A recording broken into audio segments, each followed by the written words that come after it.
The Championship Darts Corporation presents the CDC Showdown, coming to you live from Oakbrook Terrace, Illinois. Welcome, ladies and gentlemen, to Oakbrook Terrace for the CDC Showdown, event number 12 on the road to the Continental Cup Tour Finals Championship. I'm Sean Green, joined by my partner in comms this evening, Mr. David Garfinkel. Dave, it's great to have you here, bud. Good evening, Mr. Green. I am super excited to be here alongside you for this unbelievable event. Sorry, it's really loud in my ears, so I'm just turning it down a little bit. We got a great match here. First of all, we got our finalist from the last event right back in action. He just lost 7-0, so not going to have the greatest of taste in his mouth heading into this one, but David Cameron Excalibur, another finalist here in the CDC.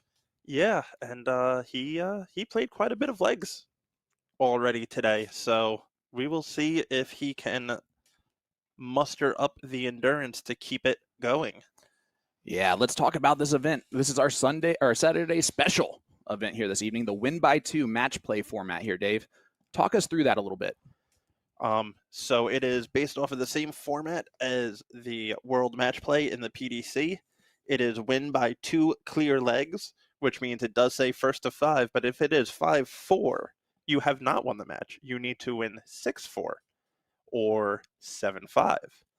But at that point, if it is 7-6 and gets to 7-7, that last leg will be a deciding leg, and 8-7 will be the final score. Yeah, that can make for some very, very fun matches this evening.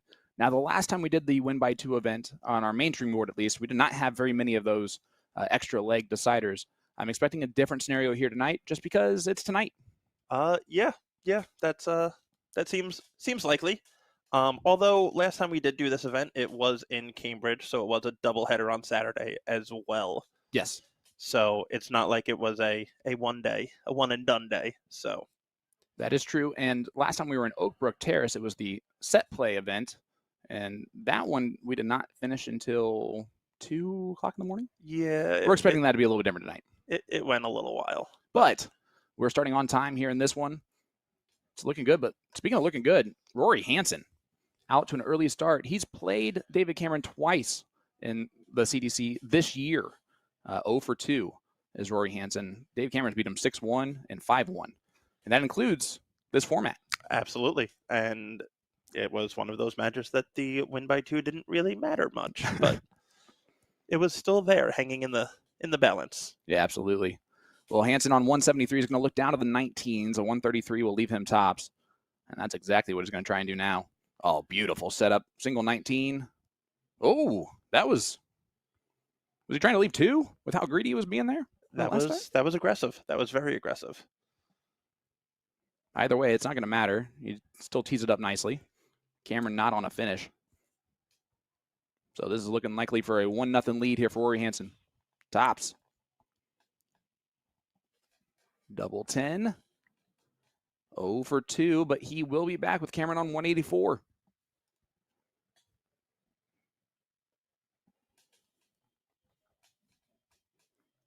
This seems likely, right, Dave? You start off a little bit slow after making the finals in the previous event. You got only about a 20-minute break. Absolutely. You have that high adrenaline going for the entire time. You have that massive adrenaline dump after the finals, and it might not matter. To try to get cooking again is it's tough. It's tough. Yeah, only 41. Rory should have a lot of pressure now on him, but there's the single one. That's the hard part. Double 2. That is right on the wire. Oh, man. Bust. Oh, boy. And he is 0-7 here in this first leg and trying just to give this one to Cameron. Treble 17. Would have left a shot. Not going to happen. So back over to Rory Hansen.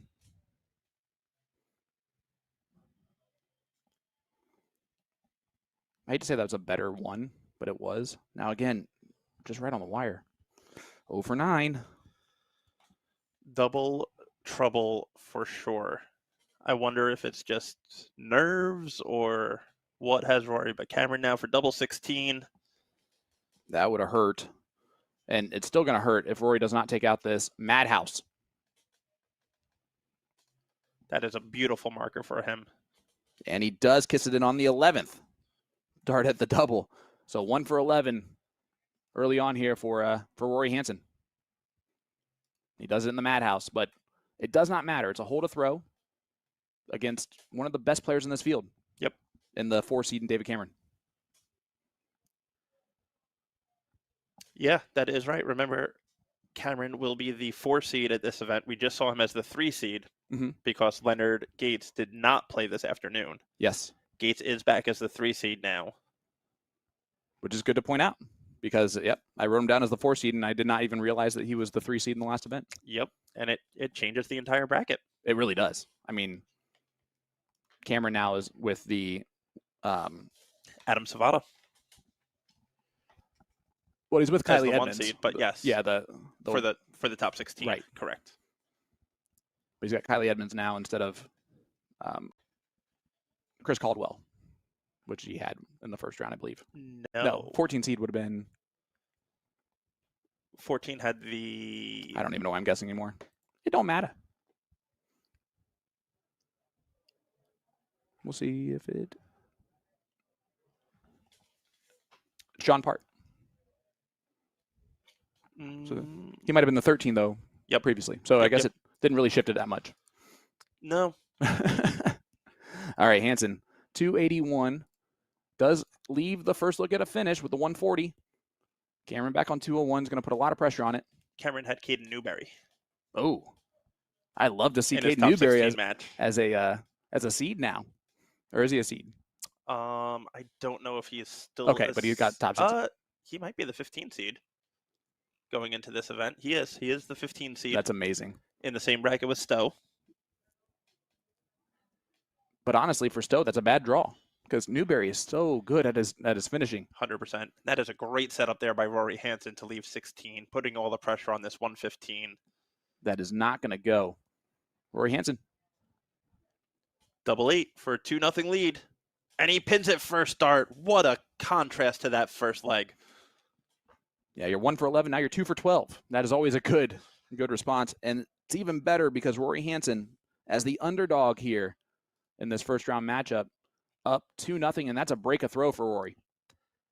For sure. And let's call it what it is. As great of a player as David Cameron is, we have seen hiccups with him in the rounds of 62, rounds of 64, rounds of 32s in the past. But that is a 180 from David Cameron to kick off this third leg. Yeah, Excalibur starting to find his groove here. Let's see if it can continue.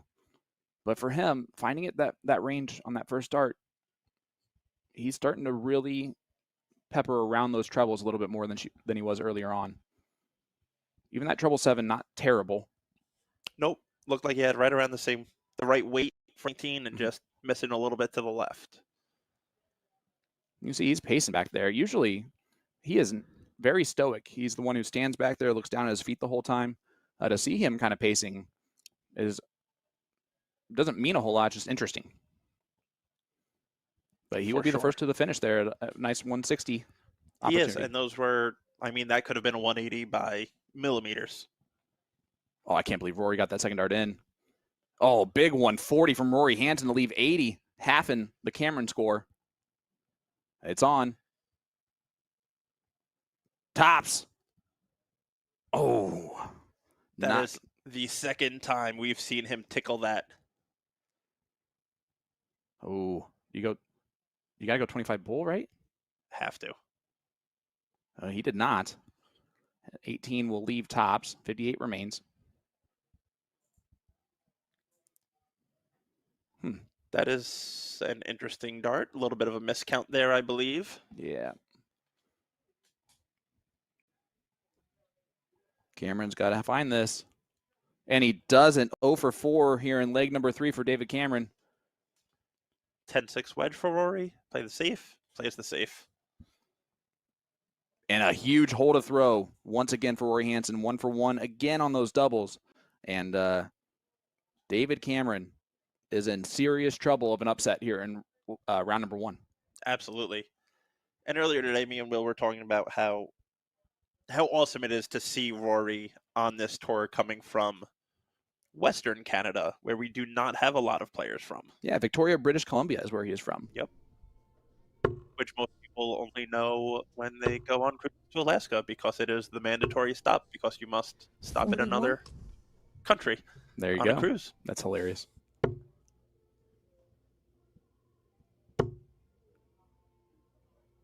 So Rory lives like in the land of like grizzly bears and stuff like that. Yes. Yeah.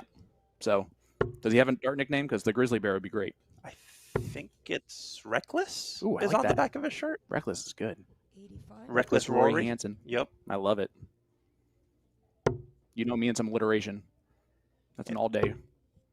And you see the two badges of honor that he wears on his shirt, the Metro Dart Club, which we're very familiar with our colleague Nils Nelson. Yes. It is his dart club that he started, I believe, and runs and operates. And then the other one is the Dart Players Northwest, which again is Nils and a couple other partners. Yeah, so you know Nils is watching along with us this evening for his fellow compatriot. 60. Absolutely. Who is representing his companies, or his leagues. And we'll even give a shout out to Mr. Jeff McMahon, the man behind production, who actually created that logo 85. for Dart Players Require Northwest. 116. Shout out to the McManimal. All right, Hansen 116. It's going to get a shot. It's going to be double 18. Oh, and a huge dart once again. Hansen. Bop. He has won 3 out of 3 on the doubles in the last 3 legs, and he is up 4-0. Excalibur has not won a single leg in 11 legs. Yep. And at this point, Cameron has to be 100? looking, going, what did I do so wrong? As same thing in the Spellman match, the only double Spellman missed was in that 41? first leg. Yep. Well, so far, the only doubles Rory has missed, granted, it was 10 of them, was in that first leg, and he has been perfect since. That being said, I will say that Cameron's not really in like a bad mindset right now. He's still like kind of grooving. No, that time he threw 81? the last start pretty quickly, but he might be nearing the end, and Rory's going to make sure he's nearing the end. Great 140 from Rory Hansen. Another one of those. That's his 3rd of the match, and they have been killer each time. Absolutely. And that's one of those things that we kind of saw 100. in the last finals with Cameron and Spellman, was Cameron kind of just checking down to the bull mid-turn in the 400s, in the 300s, 56. whether it be out of frustration or just trying to find something in his game. 47. Rory requires 68. But Rory, well, stuck on 68 right now. Cameron all the way back at 232. And there's 52. one match start, but Cameron way far back isn't going to have an opportunity. So more match starts coming for Rory Hansen Absolutely. for a 5-0 whitewash of David 49. Cameron. And he Rory will requires still have 6 16. more at this 16 if needed. He does not, my friend. And what a masterful display on doubles after the first leg. If Cameron wins that first leg, let me ask you that. Completely different match. Yeah? Completely different match. Does that? It changes it completely. But a 5-0 victory for Rory Hansen. And you know what that does? That gives our next 2 opponents an opportunity to kind of lick their chops a little bit, because both of these gentlemen more than capable of making very deep runs on CDC events. We've seen it more often than not with Danny Young this year. Absolutely. And Ryan Vanderweight, I mean, a legend from New Jersey in the DPNY scene. That he is. He is quickly approaching becoming the winningest player on the DPNY. And he is a 2-time Continental Cup player. I mean, Right there. Okay. he's shown that he belongs on the CDC stage and he can play. 100%. And really for Vanderweight, it's just about having the opportunity to continue to play. You know, Correct. He's got a lot of things going on, like we all do, Yep. in our personal lives and private lives. And, you know, you got to make decisions, just like any of those guys outside the top 32 in the PDC. You got to make decisions sometimes, right? For sure. And For sure. for him, he just hasn't had that capability of being here every single session. Now, of course, he did have a plane mishap the last time coming to Yep. He Chicago. had a little bit of travel issues last time coming to Chicago, and But unfortunately by the not Chicago, coming to Indy. Indy. Yep. And unfortunately, once his flight got canceled, the only ones he had the ability to get got him there too late. So he unfortunately had to make the decision to stay home. How about this upset, my friend? Stowe A. Buntz defeats Daryl Christie, semifinalist, 5-1. So the youngster, 5-1 over Daryl Christie. And you know who's going to be the happiest about that? Dad. You know who's going to be the second happiest about that? The guy that just lost 5-0 on the stream because Daryl is trying to chase him down for the #1 Canadian spot. There you go. Yeah, so no chance for Daryl to make a bit of a dent in there. Some other of the matches going on, as you see them all going on currently. Jacob Cook taking on Kevin Ron. Jacob, a local guy from Indy for me. He lives in Westfield, which is where I teach. So, like, it tells you just how cool that I know how for you get those New Jersey, New York guys all the time. For me, my Indy guys are few and far between. So it's great to see Jacob doing his thing. And absolutely, you got Jacqueline Abergel out there playing. Or as you like to refer to him as Jacqueline Abergel. Yeah, which, you know. You got to put the flair on it sometimes, you know. Taking on Stephen Kokorian. It's a good battle ongoing. Jason Roker, Tyler Reddy. Tyler Reddy, one of those younger players that is making a name just like Caden Newberry on tour this year. Absolutely. And, I mean, I met him a few years ago. He was my blind draw partner up in Batavia, New York, Tyler Reddy. Okay. And it's great to see him turn around there. But you see the Daryl Christie, Stowe Buntz having a 78 in that victory as well. Again, something you really love to see. Absolutely. Great to see out of the kid. I bet he wished he did it in the last event because that would have set up a matchup with Dad. Yes, it would have. But Jeremiah Millar, a little bit too much for him there. And let's go around the event here. We got Jacob Taylor, 5-1 over Jacob Brooks. Spellman continuing that run, 5-0 over Jeremiah Millar in that first round. Leonard Gates shows up and gets the job done, 5-0 over Levi Cransel. Gary Mawson, 5-0 over Mark Mackey, one of those other local indie guys. But Mawson getting the job done there. Brady Noble, 5-2 over Jared Leedy. Jason Brandon, JB, 5-2 over Nick McCoy. And then the other ones we have seen. And then what's going on out there currently on the floor, my friend? On the floor, we currently have Mike the Puma versus Ed Pope. Those are two of our CDC associates that got the call up for this weekend by playing in our Q schools, playing in our summer series events, and by being high on that order of merit, got the ability to come up, show up, and play. Yep. And then the other match that's not currently on the streams that wasn't mentioned is Hossie Hicks, currently 2-2 against Shane Radigan, which it's good to see Shane back after missing Indy due to obligations and being in Ireland. Yep. Which I guess there's worse reasons to miss. There definitely could be worse. Especially in the summer. Yeah. That definitely helps. Well, these two gentlemen here, Danny Young, Ryan Vanderweight, have played each other once before in the past. You want to tell us about that? Absolutely. They played in Niagara. They played in event #1. It went the full distance in a last 16 tie between the two of them, with Danny Young getting the better of him 6-5. And then actually not listed in our database, but I just remember they did also play each other in the World Masters qualifier at Niagara as well that same night. And Danny Young again got the better of Ryan 6-5 again. Okay, so what you're trying to tell me here, Dave, is that we're in for a good battle between these two. Maybe a potential win by 2 situation for the first time in the CDC match play format we got going on here today with this amazing tournament.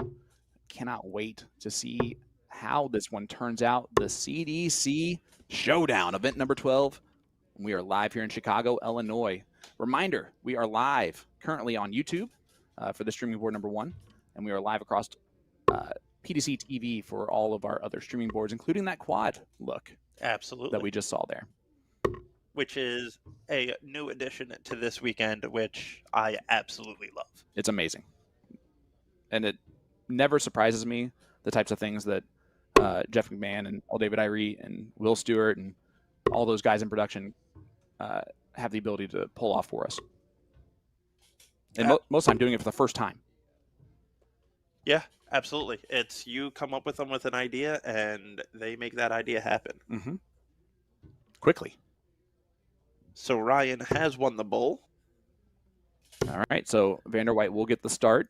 In a first to 5 legs, it's always important to win that bowl, especially in a win by 2 format. Absolutely. It is crucial. I mean, it is good to get flying early. Mhm.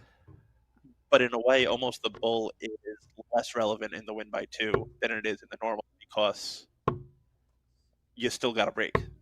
That's true. So either way, you got to break. That you're right. But it does seem like the person, if they hold throw, they're always in that driver's seat to win the match if it goes to 5-4. If it goes to 6-5, they're always kind of in that position. Now, that being said, if you do break that throw to make it 5-4 or 6-5, you are now in that driver's seat. And so Danny will have that opportunity. Did not play very well at DP FL event that we had a couple weeks ago. Danny said that. And so it's start match today, making that deep run is going to be good for him heading into this event tonight. But Ryan off to a strong start already. 140. And that's a 140 for Vanderweight to kick things off. Yeah, you love to see it. Danny 3. from Dallas, Texas, Young Buck, as his dart nickname. He's been on our tour for 2 years now. However, last year he kind of made a name for himself for a little bit, and then wasn't able to play the second half of the season. So coming into this year, I know he had his sights set to do great things, and so far so good. Absolutely. I met Danny last year at the Virginia Beach Q school that I ran. And he came to Virginia Beach for the sole purpose of the Q school. And that is a 180 by Ryan Vanderweight. His first. Yeah, he came through the Q school. 45. Made the trip to Virginia Beach solely for the CDC Q school because he wanted his tour card. 136. Averaged mid-80s through it, wiped the floor with every single person that came up against him, and handily got his tour card. 16 to leave tops by Vanderweight. 88. Falls into the 8, but will have time. Yeah, Danny miles behind here in this first leg, and that's after 12 darts for Vanderweight to be on that 48 left. Shooting hot here in leg number 1. He went for that wire, and it doesn't matter because he hits it. Big first leg for Ryan Vanderweight. 1 for 1, and that's a 14 darter. Absolutely. A 107 average in that first leg, as 45. a bunch of us have come to know. Yes. It's weird when we realize it's just math. Just math. Now, of course, everyone listening at home knows that I'm terrible at that, but that's all right. Danny Young already starting to show some signs of frustration, which you kind of see a lot from him as a young kid, and he needs to just shake it, throw the darts, because he is an immense talent. Yeah. I mean, you say you might have struggled at DPFL, but in the first event today, top 16 match versus Ross Snook and 99 average. Yeah. And look good doing it. And that's tough to do against Ross Snook, who always looks good doing it. But Ryan Vanderweight does switch down for a maxi 177 for Vanderweight. So he has a 180 and a 177 already in this match. 140. You mentioned at the beginning, he is more than capable of doing things exactly like this, and it's... Absolutely. Ryan is one of those just natural talents that we've learned to both appreciate and take for granted in our area. Yep. Because Ryan will not play for 3 months and then just show up to a local tournament and throw a high 80s average and look at you and be like, I haven't picked up my darts in a couple months. Yep. Yeah, it's got to feel not the same, obviously, as a Luke Lidler PDC player who he shows up without practicing at all. He'll take a couple hours, and then he's good to go. Yep. Does he nice to be to good, just naturally good. For sure. For sure. Danny, an outside shot here at the 133, not going to go, but he can set it up nicely. 70 left.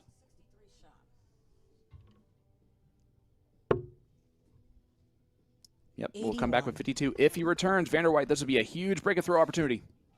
Absolutely. Gonna go 20s. Got the first.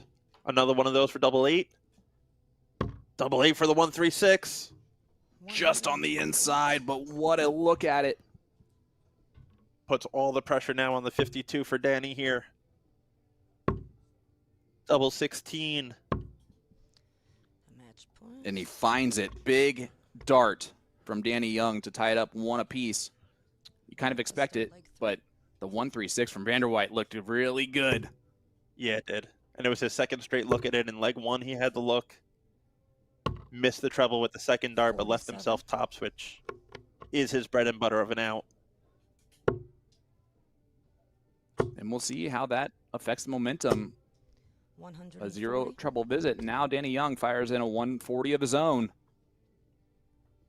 And that's the other thing about Danny is that he does seem to show frustration, but as soon as he finds that range, it becomes scary good how good he can get real quick. Absolutely. He gets frustrated quickly, but gets happy quickly as well. Yes. 95.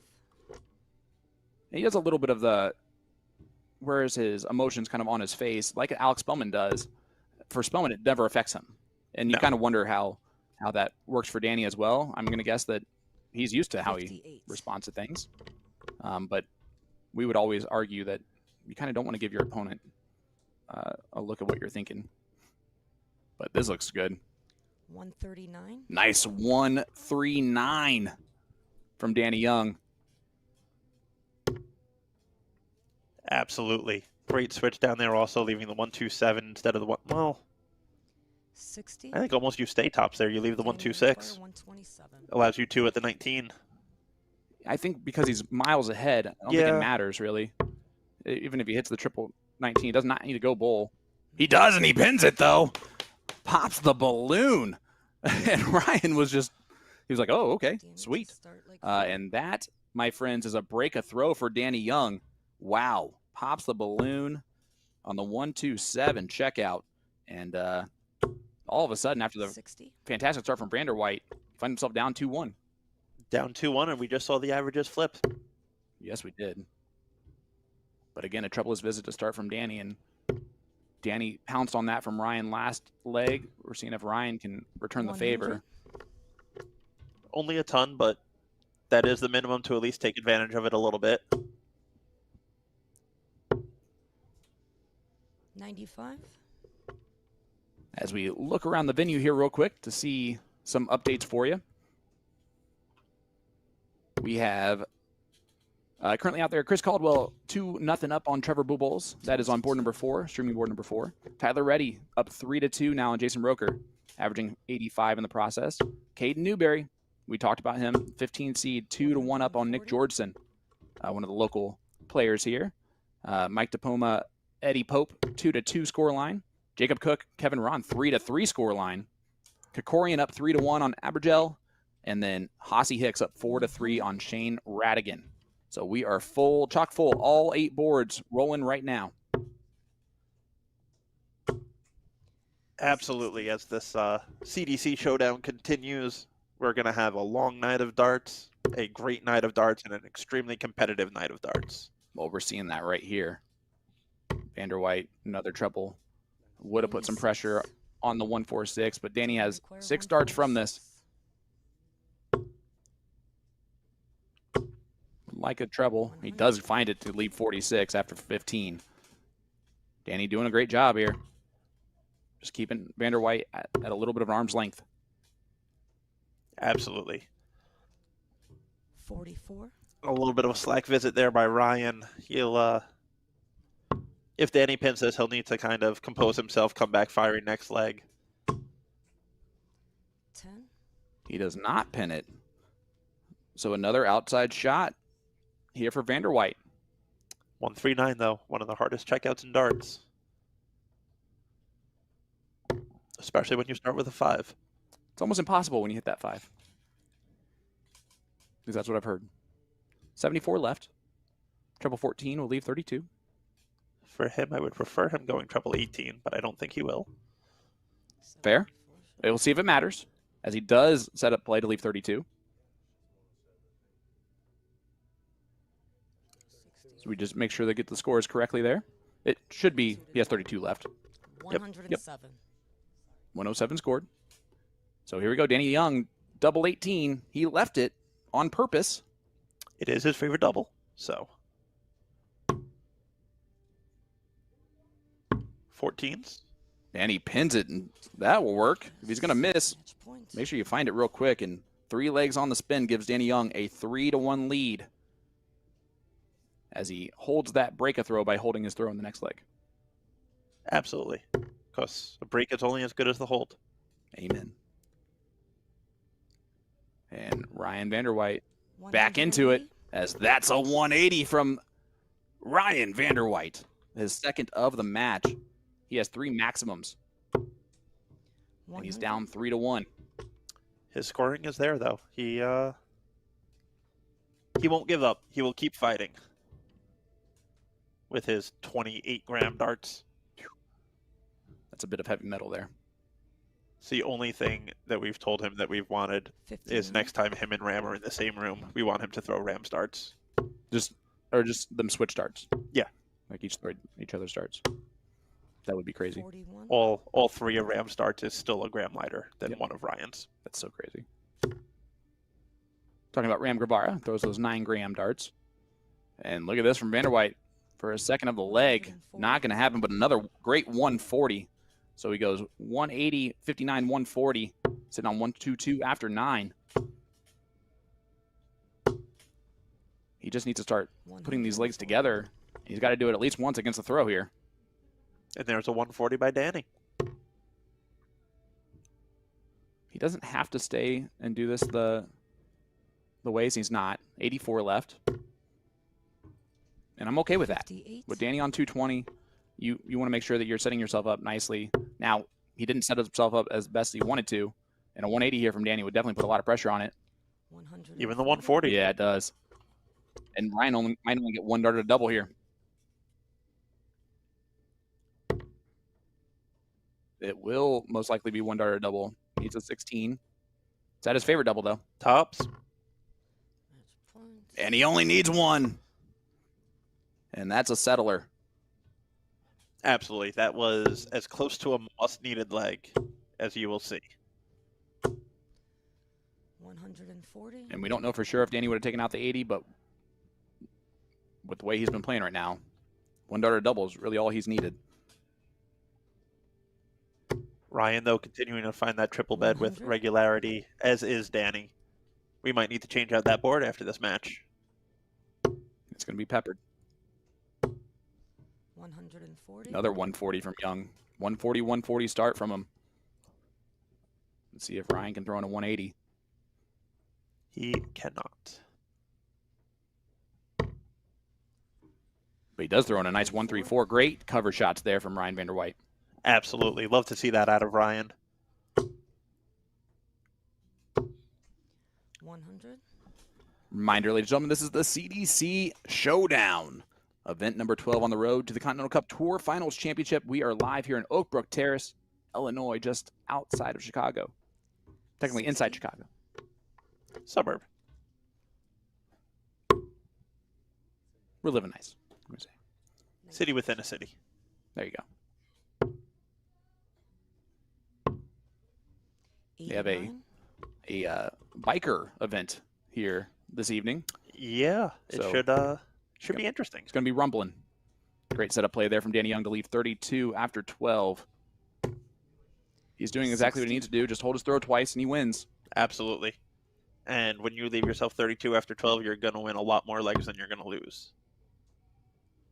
As long as you can hit the 16. double, which he does not. Ryan back at 147, though. This Tall ask. changes everything if he hits the snooker. It's on. Treble 17. He's not going to feel good about that dart. No, Got a little away from him. 92. as did that one.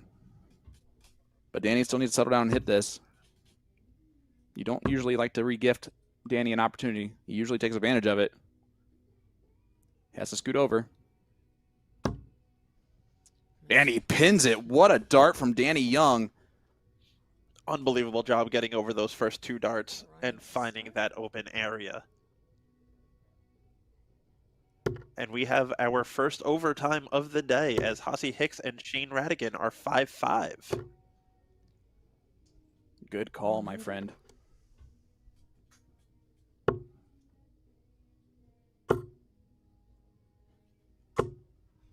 $60. Gates still has the highest average in the first round so far at an 89.4.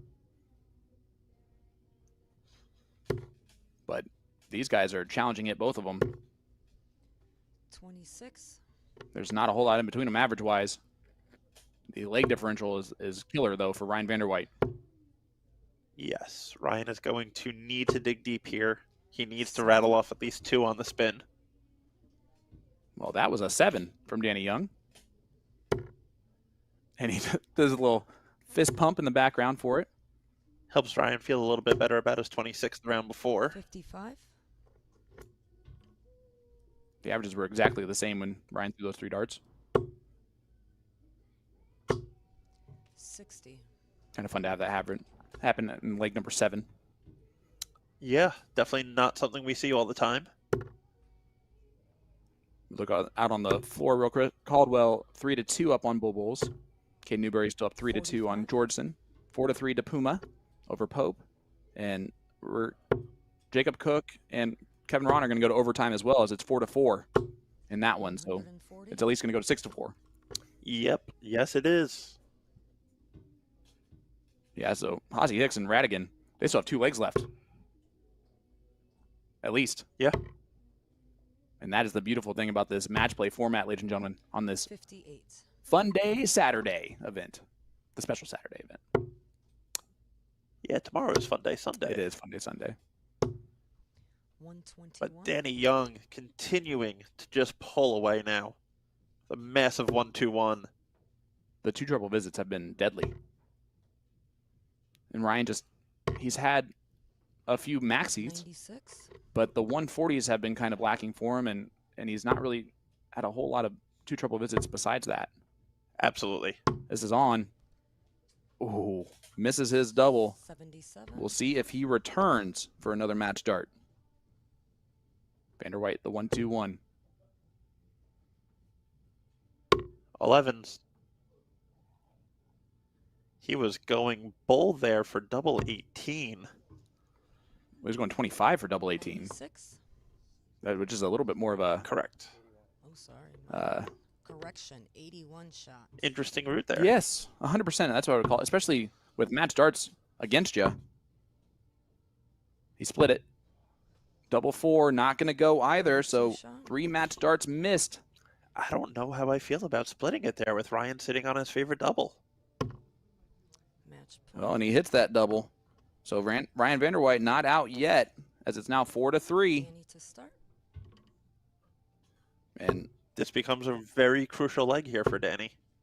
yes, it does. And the one thing that Vanderweight needs to pay 100. attention to is in the last 2 legs, Danny Young is 1 for 9 on doubles. So if Ryan continues to put pressure, stay with him. If Danny misses a couple darts at double, Ryan needs to be there to capitalize. But he's got to stay with him and not march left and right like he's doing right now.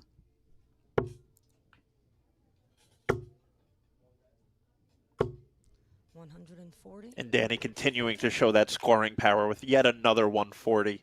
Death of 1,000 140s.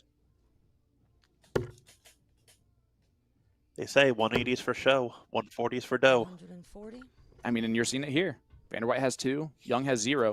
Young up 4-3 and miles ahead in this leg. And he's going to continue that. 140. Another 140. Massive. Goes 100, 140, 140 in a must-win leg. Otherwise, he does not have winning darts in the next leg. Correct. Good old match play format. Good old match play format. We'll see if he goes the 25 route first. He did. 82 left. 89. Or did I do that wrong? No. I did that wrong. 32 left. Yes.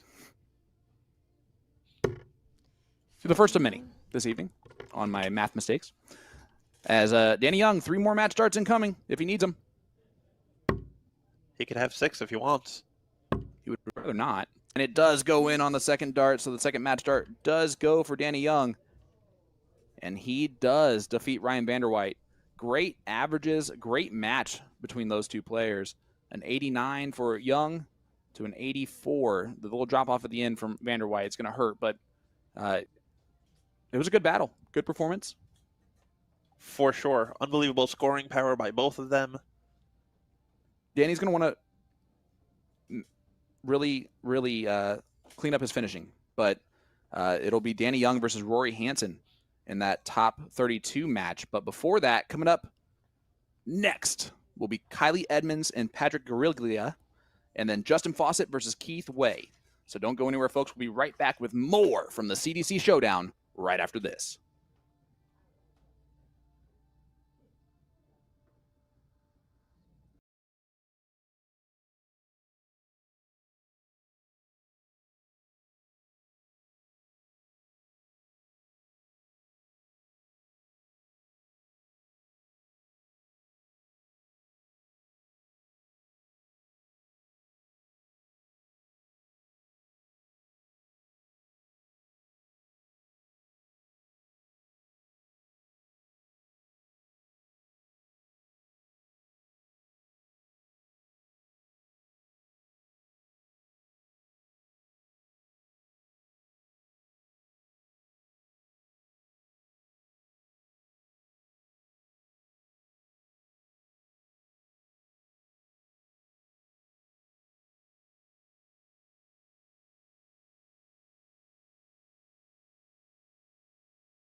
10, 9, 8, 7, 6, 5, 4, 3, 2, 1. Stop. Welcome back to the CDC Showdown, coming to you live from Oakbrook Terrace, Illinois.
Form at a pretty decent click. Absolutely, and he has picked up some big wins this year, beating Brandon Goddard in the double in, double out, as well as beating Nick Lindberg, who is a CDC event winner in Brownsburg last event weekend, making a run to a top 16, losing out to Adam Savvada. So we know he has that game in there.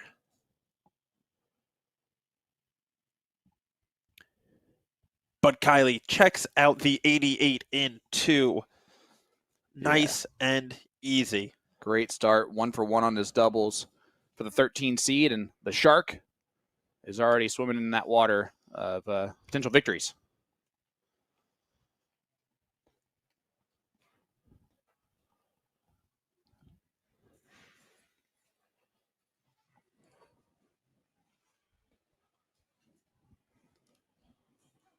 Here is Gerlia getting going.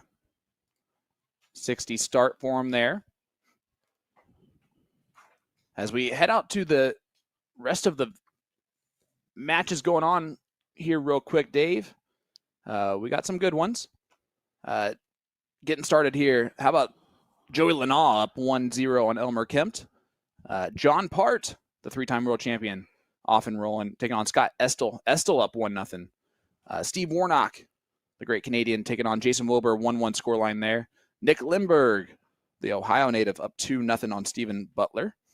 No relation to Larry. And then Ross Snook up 2-1 on Larry Butler. Absolutely. Those should be some great matches. Snook Butler will definitely be a great match. Part Estel should be a great match as well. Chris McCargue getting started against Nathan Humphreys out there. And all the seeded players except for David Cameron successful so far in the top 64. So 15 of the 16 seeds still remain. Yeah. 2 of them did get buys. But the other 13 able to pick up their first wins. Hey, I don't know about you. A buy is a victory to me when I'm in a bracket. That is for sure. That is fair. That is fair. In fact, that is the only opponent I tend to beat. Unless it's the luck of the draw, and I got really lucky with my draw. There you go. Then that wasn't my fault. Kylie Edmonds on 65. There's the 25, looking at tops.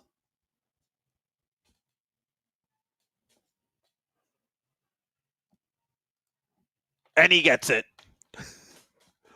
All right, so a 2-0 lead for Kylie Edmonds. And he is 2 for 2 on his doubles after double trouble in the last event.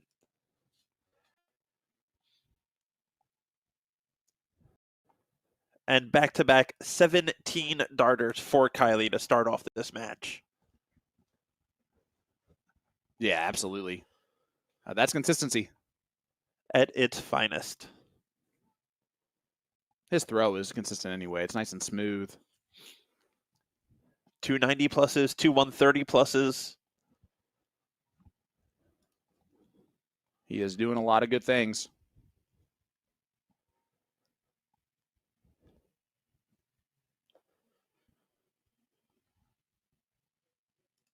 And for Gerlia, he's shooting a 71 average. It's just not touching Kylie right now. And we know Kylie has this gear. We've seen this gear out of Kylie years ago. He's made a final 2019, losing out to Matt Campbell when Matt Campbell first burst onto the scene. The Ginger Ninja? So it's nice to see Kylie starting to find that form again and get back there again. Absolutely.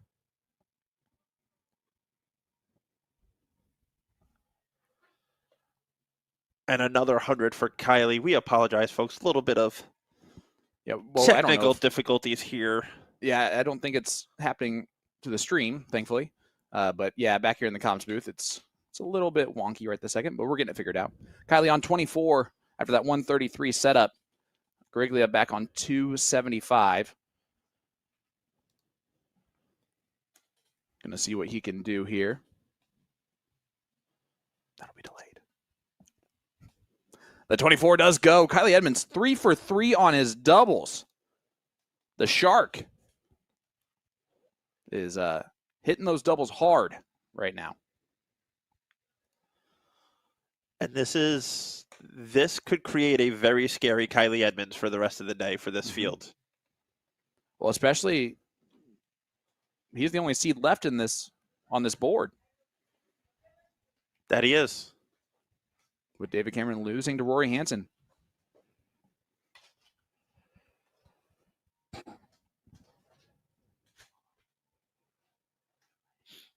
little shake of the head in frustration for Pat.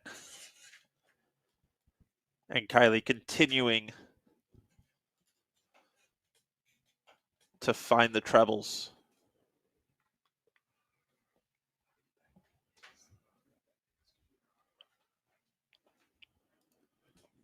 Ooh, and only 7 from Pat, and that could hurt. As he was a little bit ahead of Kylie heading to those darts, but Kylie has not had too many troublous visits, that's for sure.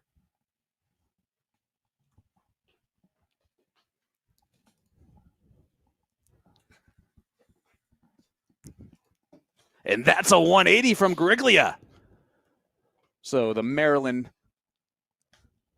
native gets himself a 180 on the board against the Shark. And out there representing the 331 Dart Club and the cool kids of the Maryland area. gotta love it, just outside the DC area, which I heard is going through some craziness right now. Just kidding. At least that's what they're saying. As Gerlia 127, this could really settle him in. It's a hold to throw, but it would get a leg on the board. Not going to happen. And he might come back with 83 if he returns, but Edmonds, if he gets a dart at a double, he's hit it. He might only get a dart at the bowl. No, it's double 5. And he busts it. That is less than ideal. I concur. And Gerlia, the triple 17. Now it's going to go 18. No, he went 16. 16's for the bolt. Yep. And he does not hit it. You saw the eye roll. And that was his first dart at a double in this match. Kylie, double 9. And he pins double 9. I was about to say, he missed 2 darts at a double in that leg. That's weird. Kylie Edmonds, 4 for 6 on his doubles so far in these first 4 legs, and he's up 4-0. Yeah, tidy 67% on the doubles. Not bad. That'll win you a lot of legs.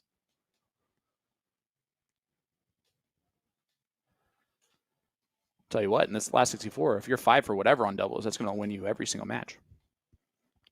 Not necessarily. Oh, not tonight. Not necessarily. And that is because it is the win by 2 match play format, ladies and gentlemen.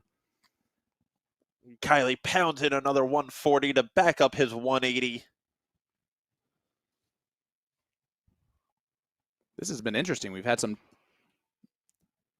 really tight battles here, like the Danny Young-Ryan Vanderweight match. Then we've had some blowouts in the Rory Hansen versus David Cameron match where Hansen won, but that's a 180 from Kylie Edmonds, the man from Newfoundland who lives in Nova Scotia now, gets himself his first. Second of the match. And 56 for the match. Tops 10s. That was weird. He missed another 2 darts at a double, but he will return for more match darts. All Gerlia can do is put some pressure on, and he's not going to put a lot. So here we go. Double 10 for the win. Ooh. Clean up on aisle 5. And he does clean it up nicely. The Shark. Sharks Gerlia 5-0. Well done. 50% on the doubles for Kylie Edmonds as he does a fantastic job there. Shout out to Sarah Stolinas for chalking that bad boy. And, well, as we look around the venue, Scott Estel up 3-1 on John Part. Joey Linall up 3-2 on Elmer Kemp. That's a good battle going on. Absolutely. Elmer had a great run this afternoon to the top 16, which I believe is Elmer's deepest run so far in the CDC, which is awesome to see. You do love to see something like that. You also love to see, we're looking outside our comment booth to see father and son of the Neon Nightmare and Nightmare Jr. Walking down the hall. Both of them are in the top 32. They are. Stowe Buntz and the Stowe Buntz. The real Stowe Buntz. As we get some looks here, look at that. Nick Lindbergh, Stephen Butler, 4-0 lead here for Lindbergh. Ross Snook up 3-2 on Larry Butler. And guys, you got to love this quad cam view. Huge shout out to our production team once again for this. It's so cool to see. Absolutely. And for someone that has trouble paying attention, it is both fantastic and awful at the same time because I don't know where to look or what to talk about, but I want to talk about everything. Well, Robbie Techman, Cleanna Brandon down there at the bottom. That is the other offspring duo that we have here this weekend with Jason Brandon and then Cleanna. Absolutely. And Robbie Techman, new CDC Tour card holder. Yep. Picked it up at the Tricata Q School this year. So nice to see him coming out. Him and Patrick Gerlia have been traveling together, who we just saw on the stream.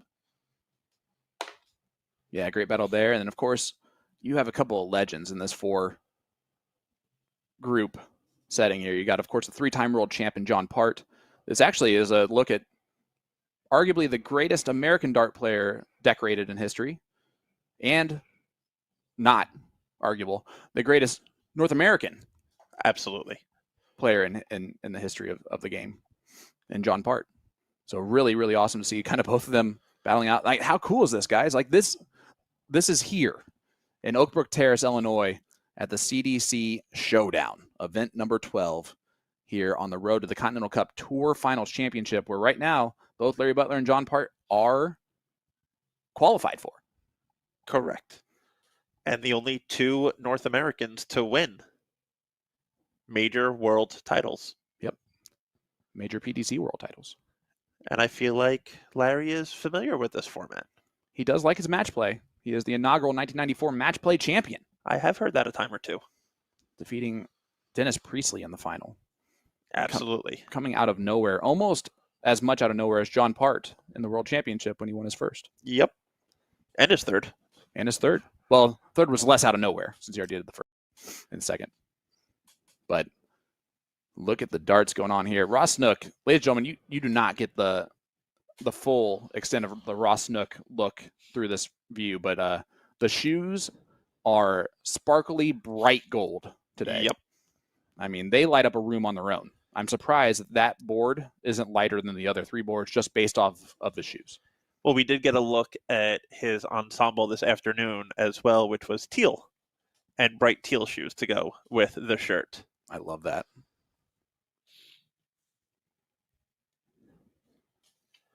But Larry going to be looking for the hold here, make it 4-3, put on that little bit of pressure, and then all you need, he gets it. Yep. Break of throw, and It was not a break and throw. That was a hold. no. And now if he breaks but now the if all he has to do is break, and they're all square again, and and Ross Snook is back advantage to to 2, Larry. Yeah, and Ross Snook is back to 2 legs away from victory. Correct. And that's honestly, it does kind of mimic the set play format in that way, where if it's 1-1 and then the person loses that set and they're 1 leg away from the victory, now they're 2 legs away from the victory again. Correct. So it does kind of mimic that a little bit. And we saw it in the first round. Jacob Cook was up 5-4 or 6-4. It was 4-4 scoreline. He was up 4-3 on his opponent, Kevin Ron, and Ron came back and won 6-4. And it's going to happen that way sometimes. Yeah, you can be 1 dart away from victory, and then all of a sudden be 1,002 points away from victory.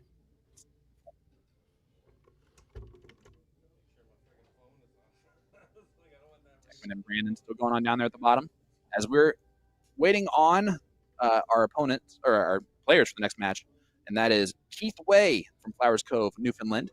He's taking on Justin Faucet. Faucet is an Ontario native, correct? Yes.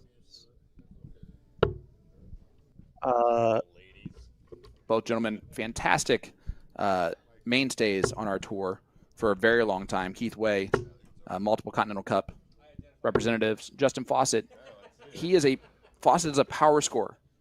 You're going to see his scoring power is going to be there. If it's there, if he's playing well, his scoring power is always going to be there. Yes. His finishing is where he struggles from time to time, and he'll tell you that. I'll tell you that. And it's the reverse for Keith Weey, and I love that. Keith Weey, not the best scorer anymore. He used to be a great scorer, not as great anymore, but his finishing saves him a lot. So it's a battle of how's it going to go? Is it going to be power scoring or is it going to be power finishing going to win today? I mean, usually the finishing is what trumps. I mean, you have a laundry list of players that you can rattle off that have made careers off of their finishing. I mean, one of the greatest Canadian players of all time, Jeff Smith, who just won Modus doing it. Super Series Week 11 champion. Series 11 champion. Yes. Sorry. Yeah, he won the whole series. Yep. First North American to ever win a series. So awesome. And there is Keith Weey. Keith Weey is also a 3-time cross-border challenge participant. Yes. Representing Team Canada in that event. Which means that he has 2-1. 3 years. He has 2-1 in that. And that's really cool to represent all 3 years. Is he the only one to represent all 3 years? I believe John Part's been there every year. He wasn't there last year. Or this year. Correct. Yep. I don't know that might answer. be that might be a correct answer. Either way, it's a fun stat line that I'm just going to make up anyway. Keith Weey, the only Canadian player to win. No, Jacob Taylor. Yes. Yes, Jacob Taylor for sure has been to all three. Easily. That was an easy second one there for sure. Smith was there the first two. Justin to throw first. Same thing with Cameron. Game on. And Part. Yep. So, yep, there you go. Keith Weey and Jacob Taylor hold that honor. 66. So Keith wants to make it back there once again. Warnock. Has he made all three? I believe so. All right. Well, then Steve Warnock too. And we got another overtime match as Joey is up 5-4 on Elmer Kemp. Yeah, you mentioned it. Kemp's actually averaging a little bit better than Lanal. Had an 85 versus the 83.5 from Joey. 125. And there's a two-trouble visit from Justin Faucet. Again, you're going to see that often. I was just going to say, there's that scoring power you were referring to, Sean. It's there. He knows it's there. Whenever you talk to him, you know that's what he'll mention. It's the finishing. And there's been times where he's been up 4-1 on Leonard Gates. Before he's had many opportunities to beat some of those big name players, and 45. And has just not been able to really close the door. That being said, he did defeat David Cameron 5-0. He did. So he got over that 45. hump last time, and I know that's going to be something that is going to give him a little bit of confidence going in this. I like this new color format for Faucet. Absolutely. Blue and yellow is always just such a 47. a class color combination. It is. I'm trying to think of what gets the St. Louis Blues vibes. Yep, it does. Wolverine 36. vibes a little bit. X-Men. Yep. Old school X-Men. Yeah, yeah, for sure. Well, he's on 218, and his other jersey that was more like an Iron Man type type of design. So I'm going to guess that this is more of a Wolverine thought process or an X-Men thought process for him. Same design, just different color schemes. Yeah. It's one of the 27 mock Ironmans. I like it. Yeah, one of the many. All right, Faucet on 176, but Keith Weey on 146. So Weey's going to be the first to look at a finish here. Faucet would have loved a treble. Not going to get it. So is Weey a 19 or a 20s guy at 146? It looks like he might be leaning down. Yep. 125 left. 60. Justin, you require 118. Will return potentially with 86, but the 118 not going to go now for Faucet. You can see the frustrated shake of the head. Yeah, always frustrating when you have those combos 86. and you know you have to stay straight on the first start.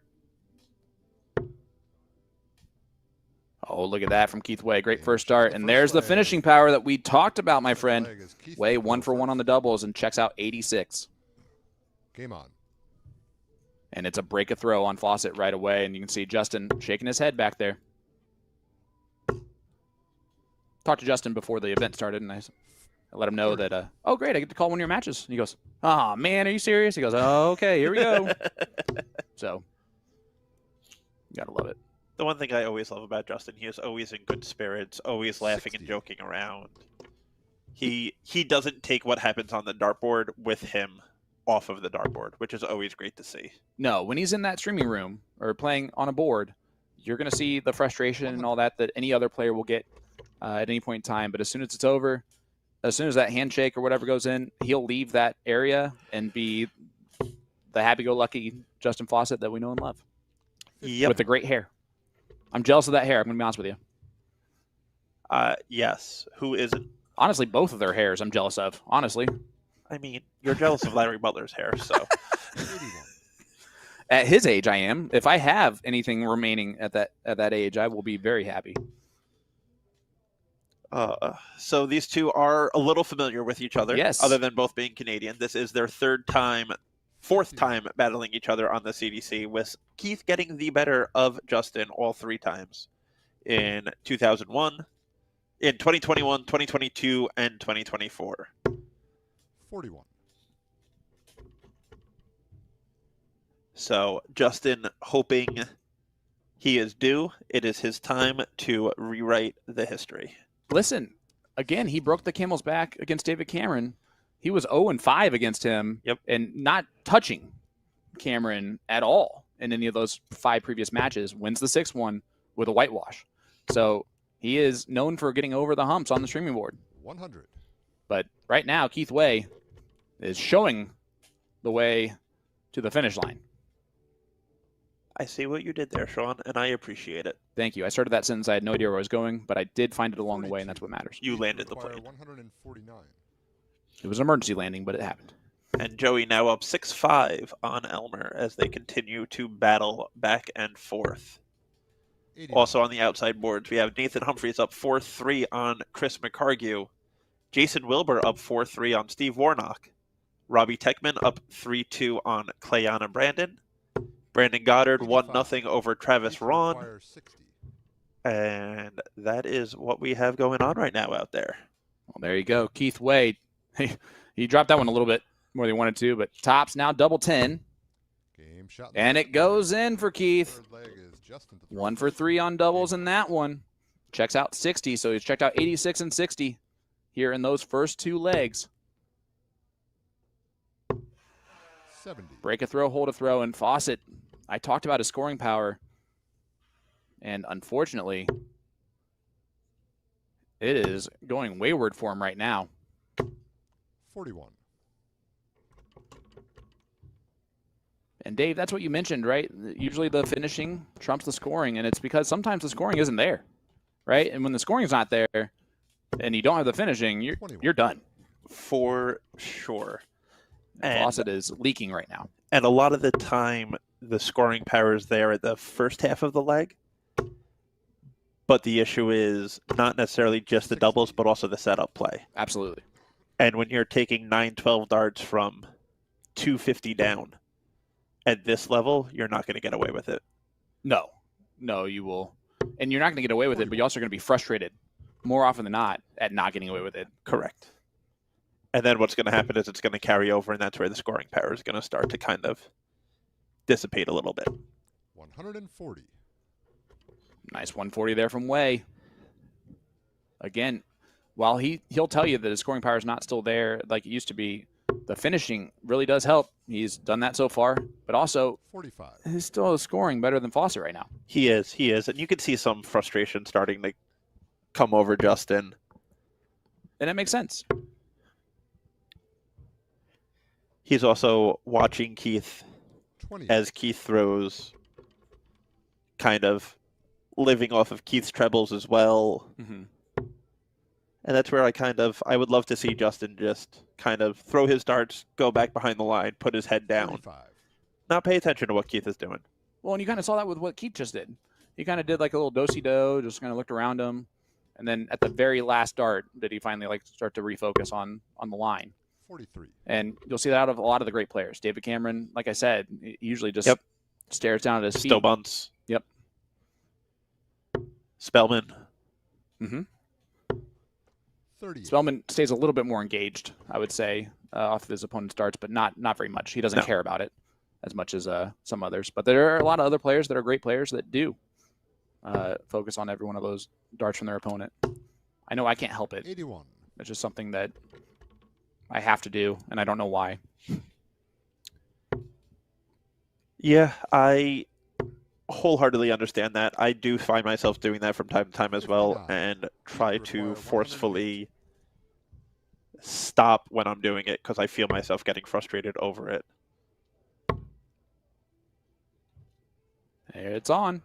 Double 16. Game shot. Does Third fire leg. it in for Keith Weey, and you see Faucet Fourth leg is just a shrug of the shoulders there as that 108 goes in. Game on. 1 for 1 again for Keith Weey on those finishing, and my goodness. And a little smile and nod of the head from Justin to Keith in appreciation of that double after 100. jokingly, frustratingly snarling at him. Yes. And you can see 99. this is a more focused Justin just right there. You see Angelo Giulio doing our chalking for us. Angelo. definitely happy to see Angelo back on site with us after missing the last 2 events. He is always a crucial part, an exciting part to have on the team here with us. I agree completely. And we actually have a new 140. person helping out. We this do. weekend. Tracy Mulvaney. Yep. Who is also chalking for us from time to time. Did a great job in those first 2 matches. 83. Yep. She works with the Windy City Darters Association and with Peter Cetera very closely with Dart Players Chicago.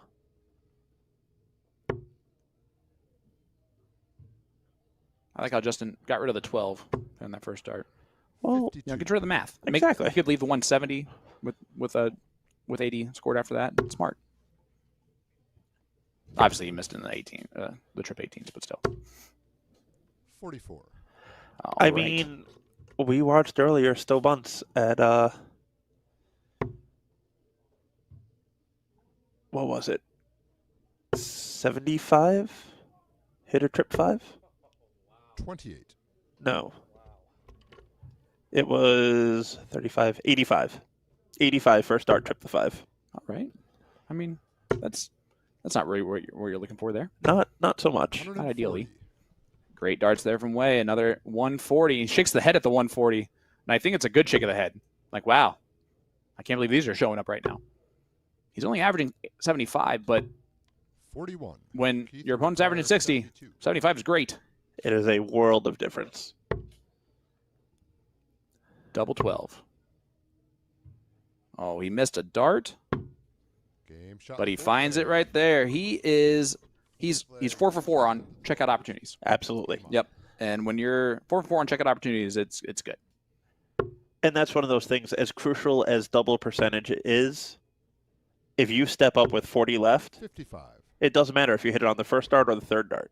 Yep. Either way, your opponent's not getting back to the line. Exactly.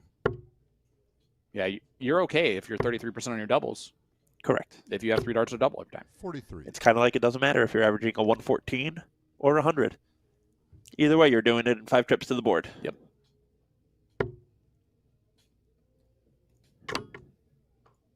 This is a 4-0 lead here for Keith Weey. We've had this. If this goes 5-0, it will be 3 whitewashes in our 4 matches to start off our streaming board today, which is usually not the case.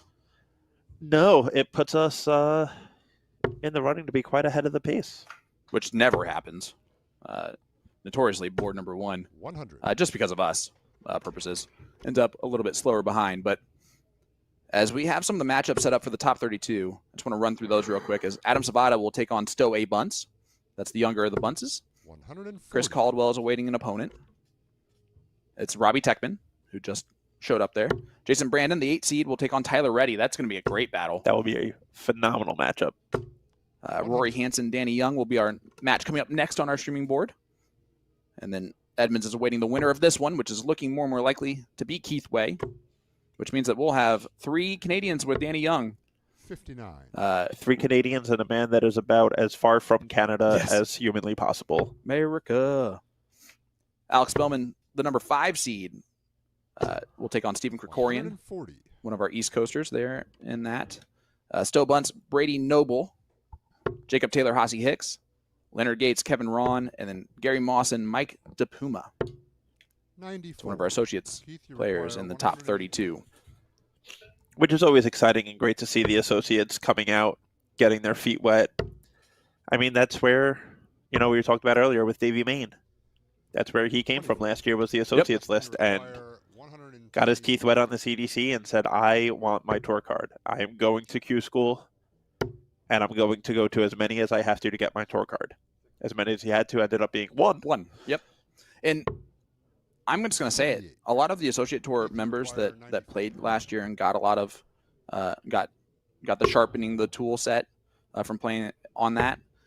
Most of them got tour cards really quickly, Absolutely. 34.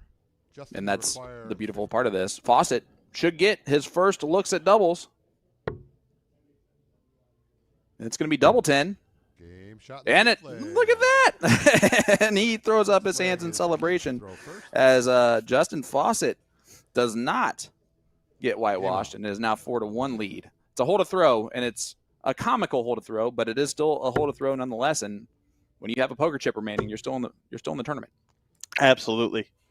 And, 60. they say if you want to make the comeback, you got to start in the morning.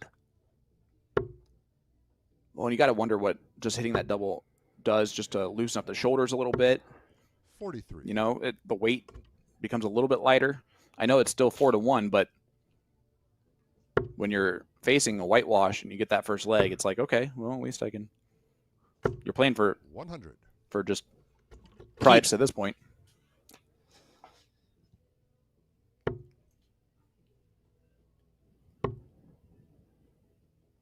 And then he's getting a little wild here, right? 28. Once again. Chris McCargue on the outer boards ended up coming back to defeat Nathan Humphreys 6-4. Humphreys was another associate tour member, and so was He McCargue. was. McCargue Yes. was too. Yep. So there you go. Exactly like we just talked about. Oof. McCargue took 5 on the spin from 4-1 down. Wow. And that is what Justin Faucet's wanting to do here, is you see that great look at the side profile view of our players. You can see Keith, just a very simple, just fires it towards the dartboard.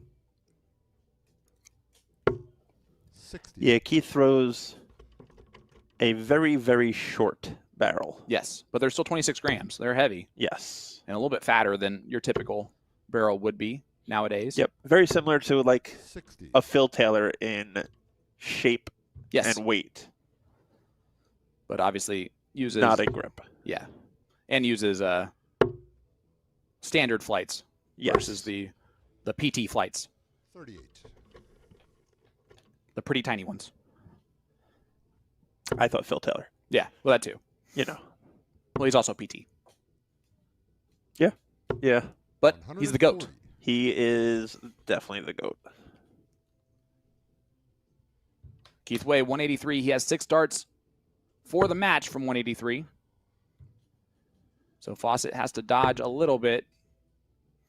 And that's a great treble on dart 2 120. and on dart 3. Unbelievable recovery. I'd almost call that perfect because it made Faucet smile too. He's like, really? Of course he gets both those. 100. Keith Gets 100 to put some pressure on it, but 2 match darts should be incoming here for Keith Weey. Tops. Should be a good marker for Keith there right off the barrel. And he Justin misses that requires barrel, 70. unfortunately. Ends up high. He Justin taking the look at 72, having to take the darts out of the pocket.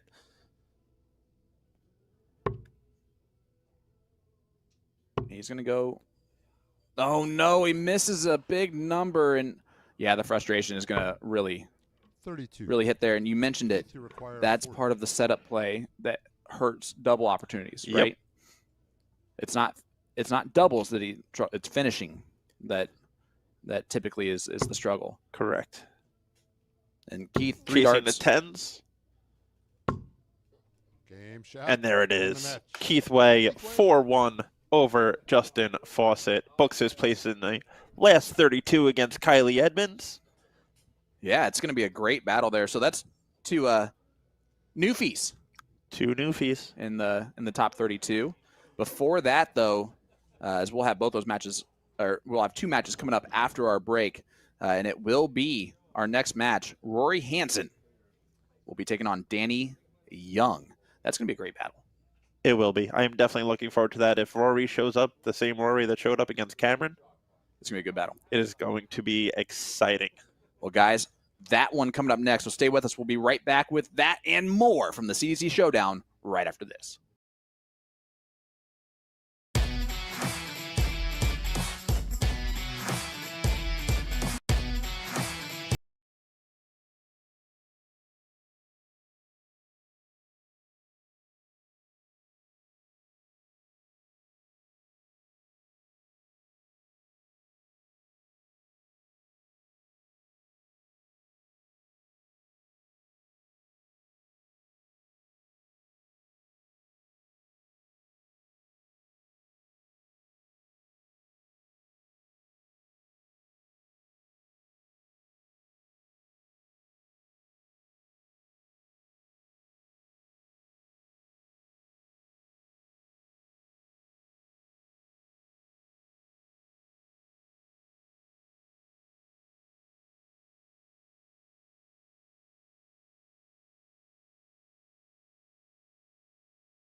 10, 9, 8, 7, 6, 5, 4, 3, 2, 1.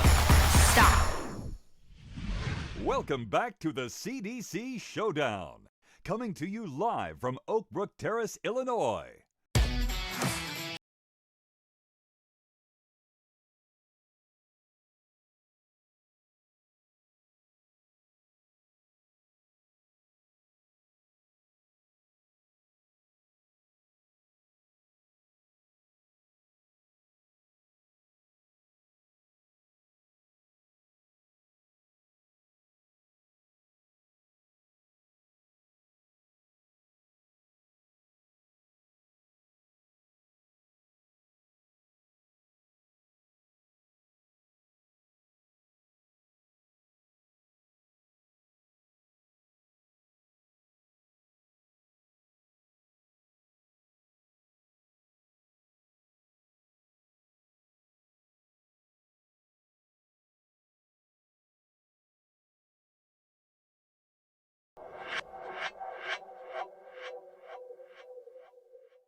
The Championship Darts Corporation presents the CDC Showdown. Coming to you live from Oakbrook Terrace, Illinois.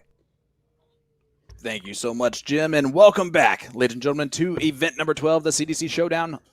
We are here just outside Chicago, Illinois. I'm Sean Green, joined by my partner in comms, the great David Garfinkel. Dave, it's going to be a good one. This is going to be a great one. We got Rory Hansen knocking out the number 4 seed, David Cameron, in the first round. We have Danny Young, who once again bested Ryan Vanderweight in a battle that saw both of them shooting in the 90s for most of that match with unbelievable scoring power between the two of them. And I expect more of the same in this match. Yeah, I do too, buddy. You said it best right there. I think these two are gonna put on a show for us, and I know it seems like I just guessed that, but in reality, these two players are extremely good. Danny Young, the second highest average so far on the day at an 89.2, and Rory, I mean, he 5-0'd David Cameron. You can't put yourself past that, no matter what round it is or anything like that. You 5-0 David Cameron. Yep. That is a momentum builder, and that means that your scoring was quality and your finishing was quality, because if either one of those are lapsing, you're not beating David Cameron. No, you're not. Especially 5-0 David Cameron. Right. That does not happen very often. So you always want to take it when it does. And Hansen, though, going to want to try to capitalize on that. He's facing another dangerous opponent in Danny Young. For sure. And this is the two of their first time playing each other. But something that definitely stands out to me about Danny is it's been a short life for him so far on the CDC, but the kid is 20-10 overall in his matches. Yep. I mean, when you figure that out, he's winning 2 matches to every 1 loss, which puts him in a top 16 every single event he plays in. And he's not a seed. Yeah, right. So he's averaging beating a seed every event. Yep. And it's kind of like Adam Savvada last year when it came to now he made a lot more of those deeper runs consistently, but for Savvada, it was that fact is he's going to take out this. No, he missed the big number, so he hit it. Okay, just didn't hit it. He re-guessed, so that's why I reguessed as well. For sure. Hansen back on 207 is not going to be able to take that out, but He can leave it handy. and he's going to. Yeah, nicely done. Young, if there's one area of his game that messed him up a little bit last time, it was those doubles, but he gets it done right there, 1 for 2. Absolutely. And Danny's one of those kids, if you ask him, he'll tell you he prefers to play cricket because there are no doubles in cricket. Technically. I think that there are a couple players that would argue that. There are a lot of doubles in cricket. Fair. You don't have to hit a double in cricket. No, you do not. Nor should you very often. But look at this. Those first two were so tight into the treble 20 on that side that it blocked him off from shooting there again. But a 1-3-9 start from Rory Hansen, who is a dangerous player from British Columbia. He really is. For sure. Yep. I believe he earned his tour card actually from that Dart Players Northwest. Yep. And that DP tour has the likes of Jeff Springer in it, Kevin Luke in it. It is not a walk in the park to show up there. Yeah, Kevin Luke, who is one of the top players around the country that does not have a CDC tour card or doesn't come and play. But yeah, a very talented player. And for Rory Hansen to get that job done is saying a lot. We'll call it technical errors on why Kevin Luke is not here. Fair. He did not realize that he had a tour card when he did. Well. So hopefully we will see Kevin next year on tour. This is definitely a place that he belongs and he should be playing. 1,000,000%. And he knows it. And I believe he wants to be here as well. So that will be exciting. As Rory looks for tops for this 97 checkout. Goes a little high on both of those, but he will be back as Danny's back on 211. We'll see if he can put the same pressure that Rory did. However, this is a break a throw right back here for Hansen. And it pins it. He's 1 for 2 there in that one. And it's a 1-1 scoreline off breaks a throw. And a tidy 13 darter for him. Yeah, great darts. And again, something that it's not surprising to see out of someone like Rory Hansen. Correct.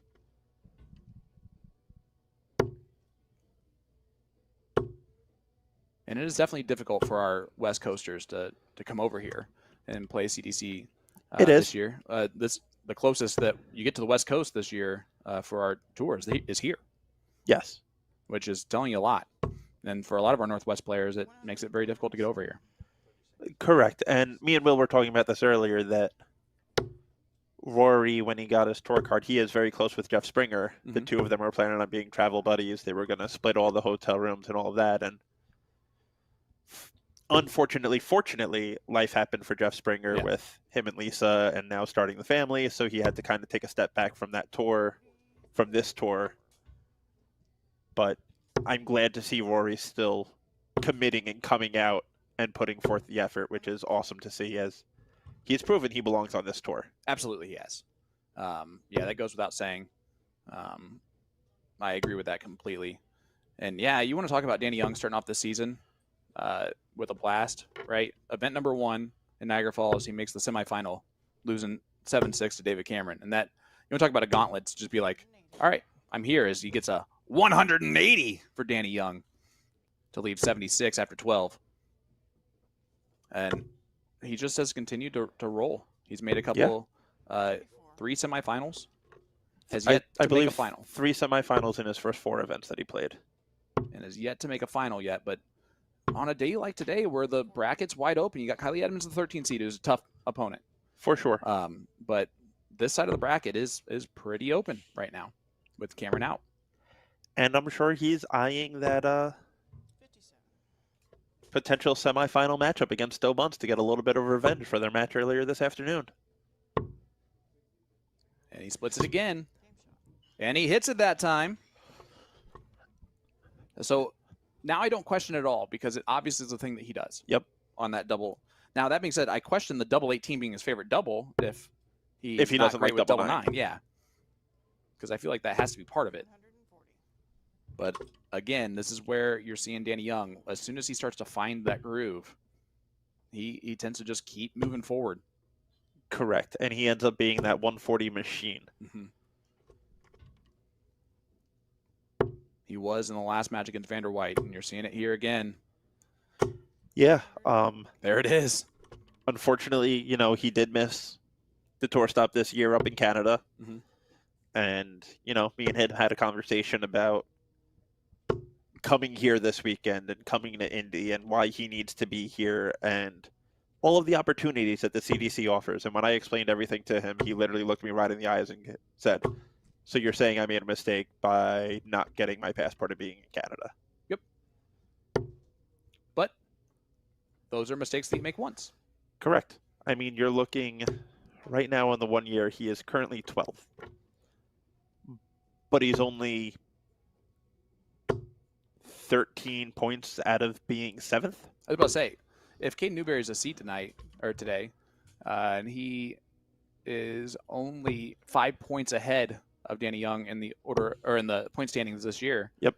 And I know Caden didn't have the greatest year last year, He did not. so he's got to be really close to being a seated player right now as Danny Young. Yeah. Danny Young is currently 26th on the 2-year order of merit. There you go. Yeah. So, And it's not too many points, is it?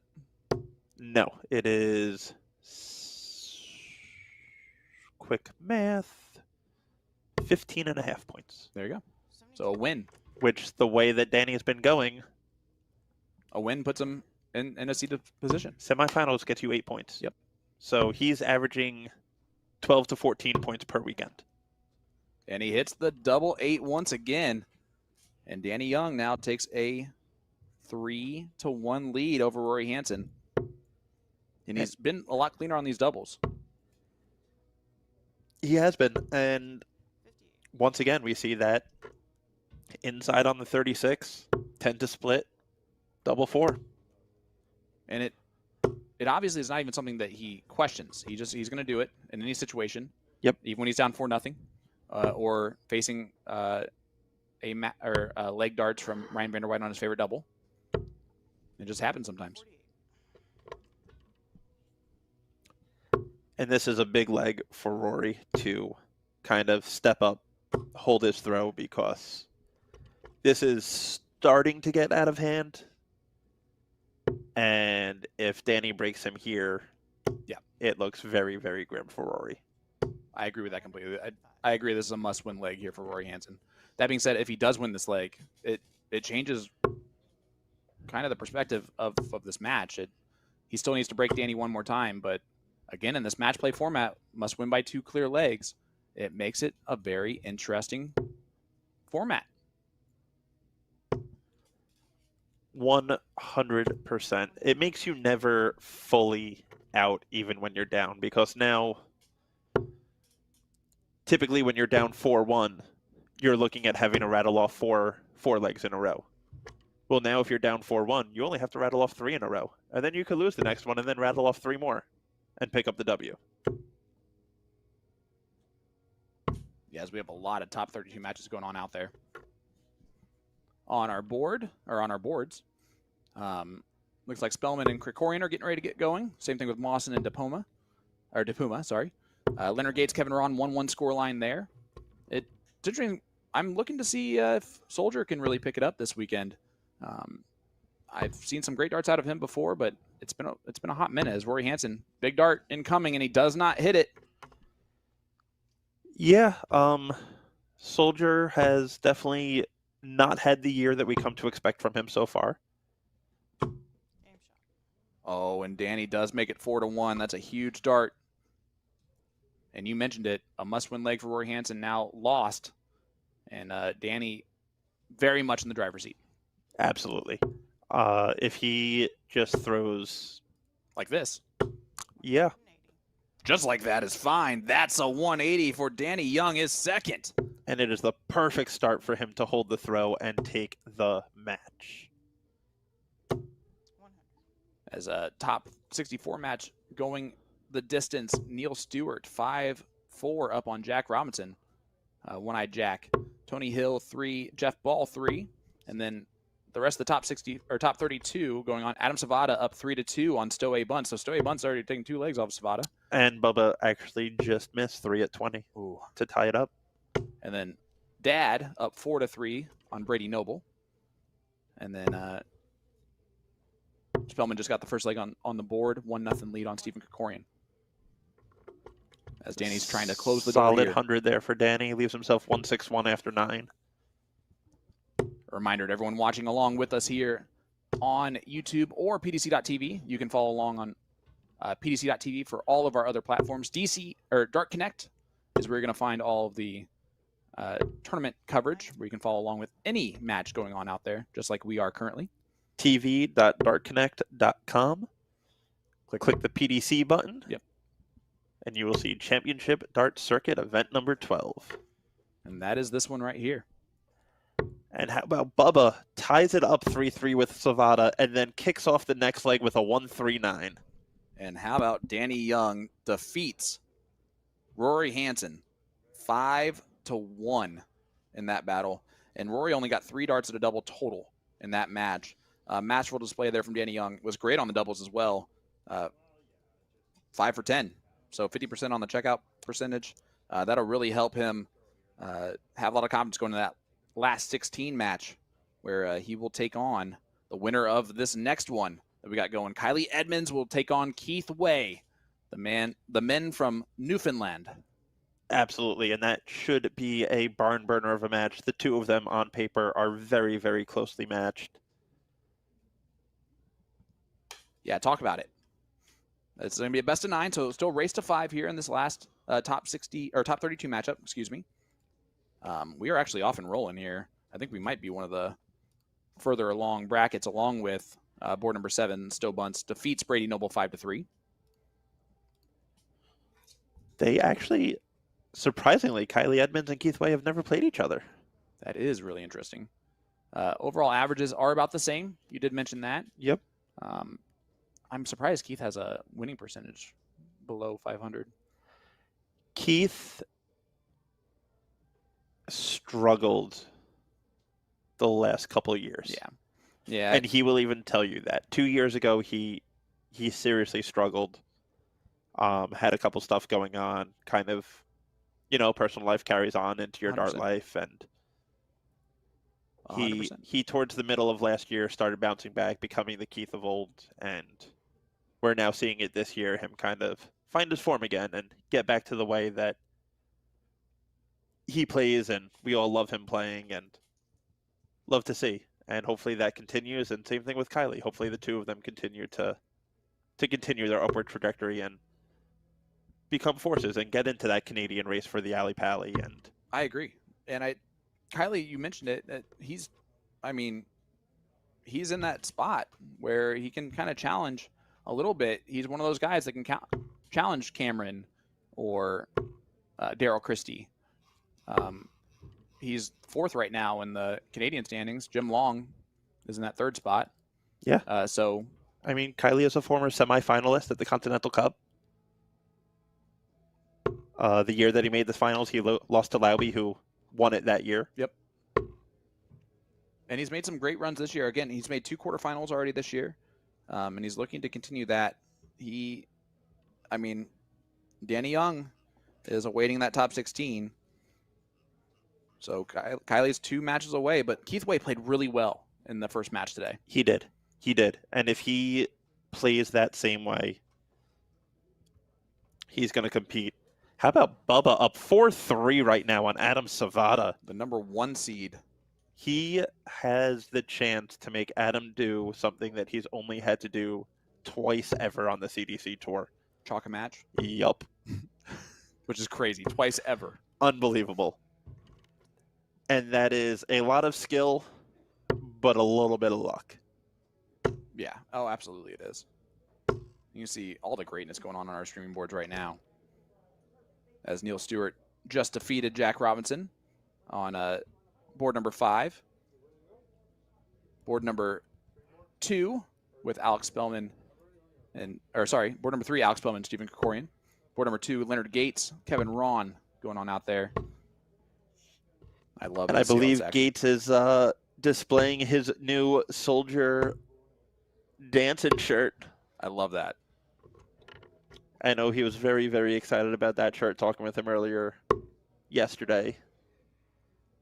You wonder if that's something. He wants to see that shirt on the lights, right? He wants to see it in the big time. Absolutely. And I'd be willing to bet that's the shirt that he's wearing at Ali Pally this year, as Or he does variation. already have his spot yes, he does. as your 2025 Cross Border Darts Challenge champion. Yeah, the only 2-time champion of that event, our tour finals.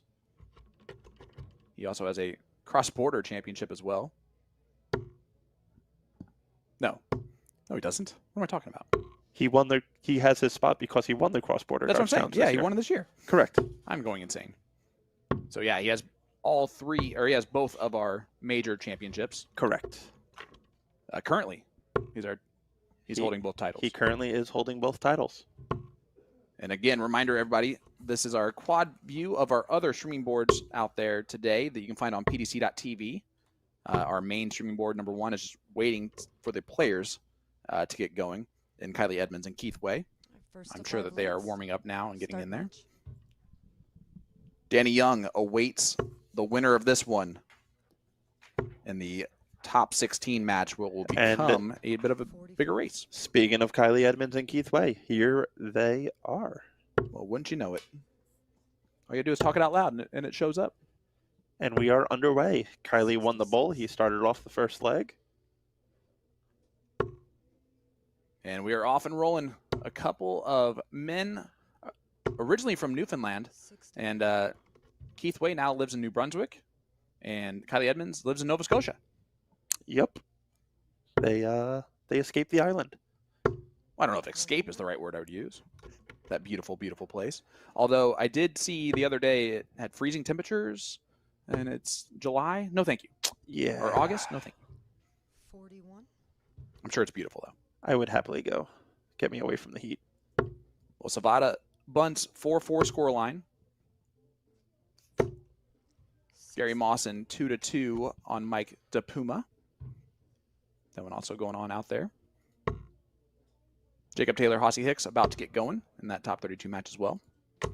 You see Kylie is now switching down to see if he can score on those 19s, which makes sense after the first 3 rounds at the 20s, not doing anything special. Yeah. I wonder if, though, it's going to be a one-turn type thing, or... Nope, he's looking... Yep. Kind of just a little reset of the brain for 1 round, and then 60. come back, but still not be able to find the right weight for that triple 20. But also does make the math a little bit easier for him when he goes to the 19s on 355. For sure. Yeah, so I know that's part of it in that process. Keith does leave Shanghai when he returns. And that'll be a break opportunity in the first leg against Kylie Edmonds, the 13 seed. The only seed left on this half of the bracket, this quadrant. Octant. 41. Yeah, as Rory Hansen dispatched David Cameron 5-0 in the first round. And then lost 5-1 to Danny Young in round number 2. So 60. Danny Young is awaiting the winner of this one in the top 16 match.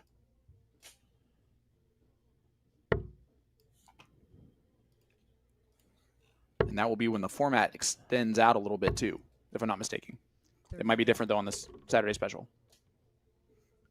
I believe it is. I will check with everyone here shortly and I'll let you know. Yep, it extends out. Normal thought process there. Is that one not correct? No, it is not. Okay, cool. Kylie Edmonds does win that first leg to make it 1-0. I will get back to you momentarily with what said format does as we continue away on this match. 60. And Edmonds breaks the throw of, holds his throw in leg number 1. Yep, you are correct. Perfect. Woohoo. 60. 16 and quarters goes to 11. So it is status quo. The number 1 seed, Adam Savvada, does take a 5-4 lead on Stowe Buntz Jr. Well, we call Stowe A. Buntz. And it is a win by 2. So even though that is the fifth leg victory for Adam Savvada. He still needs to win by 2. So Buntz still in that match. And you know what? The match is not over, but no matter the outcome, Bubba Yeah. can definitely hold his head up high. Oh, 100%. That being said, he's really going to want to close the door here and finish this off. 81. But it is not looking likely. No. Savvada coming out like, A Reaper. yes, 60. A Carolina Reaper. Hot. and making things look very grim Yes. for Bubba. But that's a 180 from Bubba. Keith Weey trying to put some pressure on the one. He's going to do that. 141 left 140. for Edmonds. That's a great 140. Great 140 there. Leaves himself 94. Treble 19. Would have left the double 12 on the 141. Does clean it up nicely to leave 32 when he returns. Now, this is one of those, is Keith going to go Bull. 18s or is he going bull? Should go bull. But he's missed it so often doing that. But he's going to get a look. 32. What a cleanup job from the janitor. We're just going to call him the janitor there because that was expert. Unbelievable there by Keith. And just like we talked about against his match against Justin, his finishing is 60. the strength of his game, and he proved yet again why. Man, to miss that first start into the 5 on 94 left and still get it done is so impressive. 140. And he starts off with a 140 there. Is he starting to heat up? As Savvada does reap 97. Junior. 6-4, but again, a great match from Stowaway Buntz. As he continues just to improve, which is scary. Absolutely. Week in, week out, he's going to continue to show his merit. And, you know, it's easy when you have a practice partner to push you. 140. Well, especially one that's going to push you as far as you could possibly go.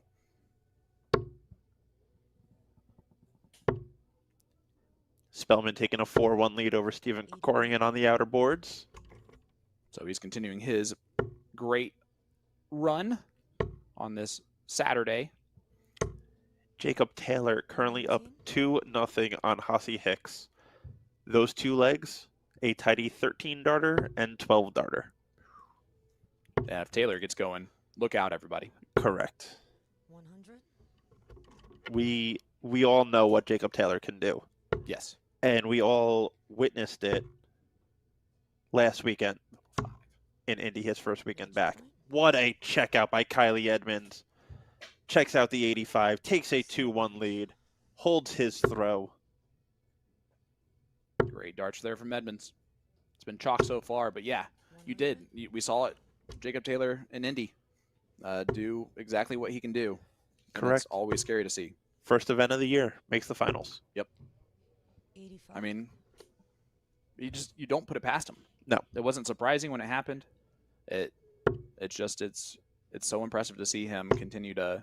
I mean, he missed the first half of the events, and he's still 60. a high-seeded player. Yeah, he is already 19th on the one-year point standings. Out of one weekend. 58. One weekend. One weekend, pick up 24 points. I mean, that is how you do it. If you're not going to show up for the whole tour, you want to do that when you do. 100. Feeling he'll be here for the last 3 weekends. Yes. I'd be surprised if he's not. Kylie way back there, And now he's right there. but now he's almost in the driver's seat. Keith Weey needs to continue to score a little bit, and that's Needs a treble for an out. he does. And he gets it. So the 160 will come back into play here. Ooh, I feel like 160 is one of those numbers we have seen an awful lot here so far today. And it's eventually going to go. and it might be Keith Weey to do it. It will not be, but it could have been. It could have been. It still might be. 60. We got plenty more legs to go in this match. That is true. And he does have 3 more darts at least at the 100. What type of pressure will it be under from the Shark?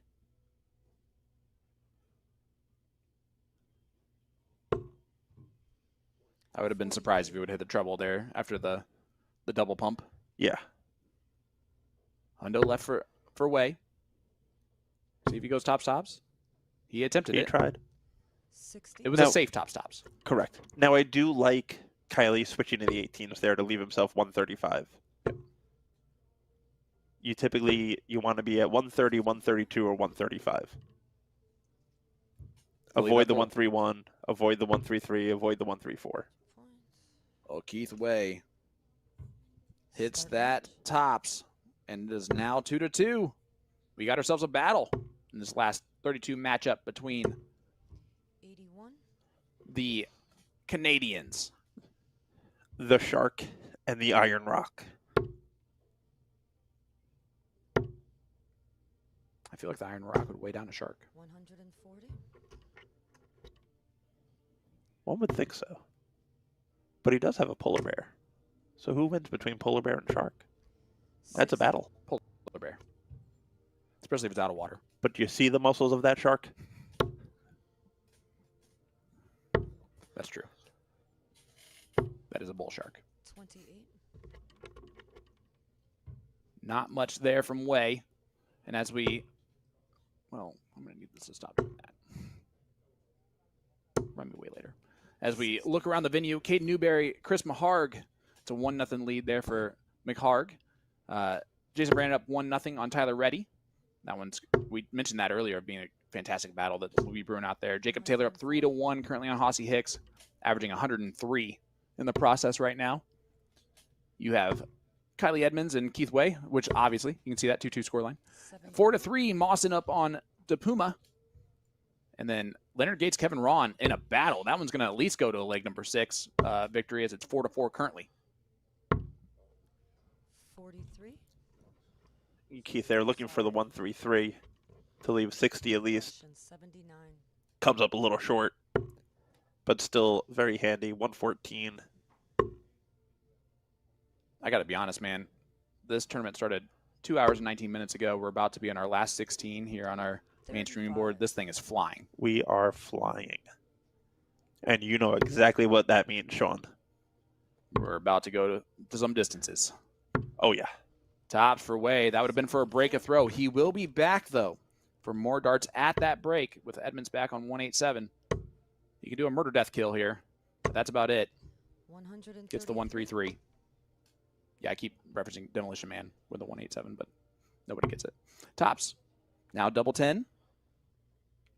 He's been clinical on the 10s, and he stays clinical on the 10s. And Keith Weey now in control, up 3-2. Does the spinaroo, and now he is throwing to make it 4-2. And that first dart always feels great when it goes right in that treble 20. 140. Oh, look at this. We mentioned he was playing really well in that last match against Faucet. Absolutely. Kylie looking to just answer with the 140. 85. Is unable to do so. 85.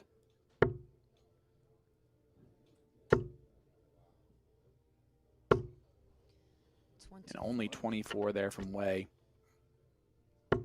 So a little slippage. Suboptimal, as one would say. And there's the 140 from Edmonds to make him pay for that. And this match is delivering exactly what we expected, Sean. It is. We mentioned it. The averages were very close together for their actual season average and their career average in the CDC. It was honestly shocking they had not played each other up until this point. But now that they are, their averages are about their career averages at this point too, right around that 81 mark. So we'll see what happens. So this is interesting. Edmonds now potentially in the driver's seat without a trouble here from Keith Weey. 60. And he is in the driver's seat. So Edmonds 6 starts from 176 to break right back. Another one of those to leave himself 36. And that is exactly what he does. 85, 140, 100, 140 in this leg to leave 36 after 12. And Garfinkel just caught a fly in his hand, which is super impressive. That's a karate version. It's really easy when your hand is the size of Rhode Island. Yeah, no one likes a bragger, okay? Just because I have tiny hands doesn't mean you need to mention it. And that's another bust from Edmonds. He's done that now twice. Oh, no. Luckily, this one only brings him back to 36. Yeah, not as hurtful for sure. Last time it was a bit of a bigger jump on the bust. And he's Chasing it around again. And he does find it, though, on the 5th. And it is a huge break, a throw right back for Edmonds. Start match. And we are tied up once again at 3 legs apiece. Dave, this is looking like this one will potentially be the first leg to go to the finish. That's a 180 from Kylie Edmonds to start off leg number 7. Well, you know, I'm not going to say we were destined for this, but 30. someone decided to talk about how quickly we were flying through this. Amen. That was my bad. Let me knock on some wood here. Actually, no, I want to see some great matches. What am I talking about? For sure. Just remind me never to go on a road trip with you. Fair. I feel like you're the type of guy that 2 hours in will turn around and be like, we haven't hit any traffic yet. This is great. I usually don't sound like that when I speak at all. We haven't hit traffic yet. This is great. I don't know. That was pretty good. That was very good. All right. Edmonds on 2-2-1. The Shark trying to get down to that finish. 100. Reminder, folks, you can follow along with us on tv.darkconnect.com. You just find that PDC tab there at the top. Click on that, and we are main event number 12 for the CDC to find this and see exactly all the stuff going on out there, including the 5-5 scoreline for Leonard Gates and Kevin Ron, as Ron's trying to upset Soldier. Here in Double Kyle 18 Edmonds. for the 1-2-1. Not going to do that. But Not going to go. But he will be back. Way is way back there. I see what you did. I Yet didn't mean to. Did not mean to do it that time. 100. Sometimes they're happy little accidents. As here we go, Edmonds 36 after 12, so potential 14 now. 15? 18. A little bit of a pump fake there. I don't know if he was thinking about splitting it for his next visit or... I mean, I'm starting to really like the Danny Young split on the 18 left, based on what's happened with everyone else who has not really done that. 45. Yeah, I still don't. No, that's fair. And unfortunately, Weey not able to leave a finish yet. So Edmonds 1 for 5 again on doubles in that leg. Does not matter. Hold a throw, and he is now in the driver's seat up 4-3. 1 leg away from victory in this match. However, if Weey wins this leg, he is back to 2 legs away. It's the quickest way to go from 501 points to 1,002. Right now, he's at that 501. He's trying to take a lot of it out of it right here. 85.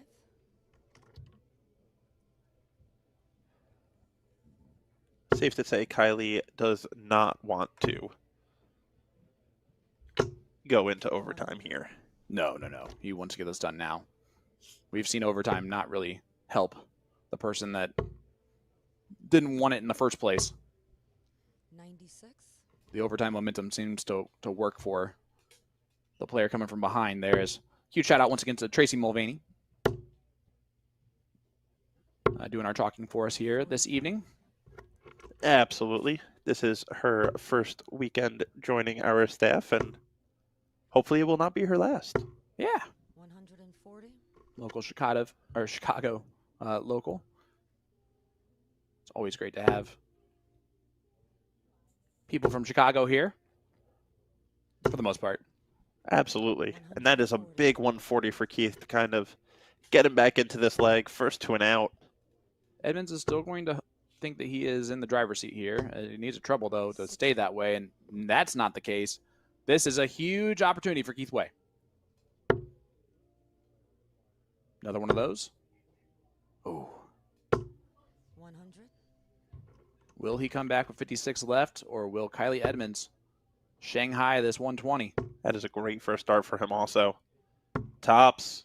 Match. And that is the ball game, folks. Kylie Edmonds 5-3 over Keith Weey in what we knew was going to be a battle. Yeah, and a huge victory for the 13 seed. Wins 3 legs on the spin to win that match, 5-3. And, well, we have a top 16 match ready to go for you here on our main board. Our board final will feature the unseeded Danny Young taking on the 13 seed and Kylie Edmonds. That's going to be a great battle, buddy. It is definitely going to be a good match. If Kylie continues to play how he did, he will definitely give Danny a run for his money. But with Danny's form, if those doubles continue to go the way that they've been going for him, I would think that Danny would be the favorite here, even though Kylie's the 13 seed, just based on the averages today. But we'll see what happens. So we'll be right back with that match from the CDC Showdown right after this.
10, 9, 8, 7, 6, 5, 4, 3, 2, 1. Stop. Welcome back to the CDC Showdown. Coming to you live from Oakbrook Terrace, Illinois.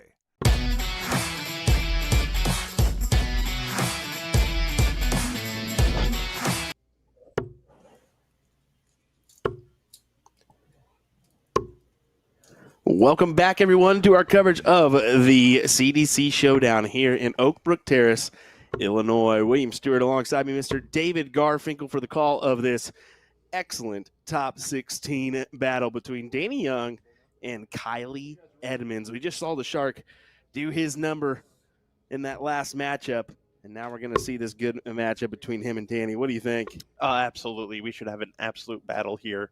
Kylie has been fantastic on his scoring. He has been great on his finishing. But I don't know if he'll have enough to keep up with Danny Young's scoring power if he keeps finishing the way that he has. Yeah, that's the ultimate question here is, can he continue the scoring power, or does Kylie kick something in here to find the win? We're going to find out here in just a moment's time. But, yeah, I mean, just talking with Danny, I know that, I've been on this couple-week streak with him, USA Dart Classic as well as DPFL. He actually fed me a little bit of information I didn't know, that he's actually suffering from a little bit of the yips, if you can't tell. He has suffered from the yips in the past and overcame them. And I know last year they started to come back a little bit. He was battling through them. And he is... it looks like he's starting to come through the other side. Exactly. I mean, he's still, every so often you can see that regrip or that hesitation. But, yeah, I mean, overcoming, he's definitely brought out some good efforts in at least the last year. You just look at it. And he's going to continue that trend here. I mean, looking at his previous event, event number 11, went pretty far. Trying to do the same here in this one. Lost to Buntz, but threw a 99 average against Ross Snook the round before that. No. And he has thrown 2 great matches so far here today against Rory Hansen and Ryan Vanderweight.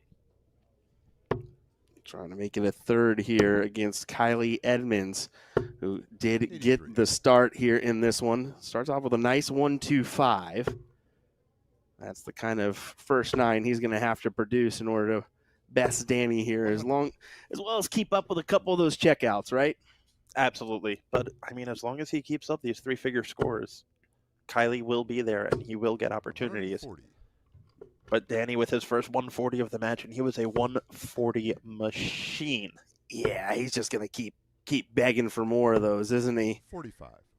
As Kylie kind of opens the door here in this one. If Danny can bang in another 2 treble turn, you like his chances here in this one. 100. Almost gets it.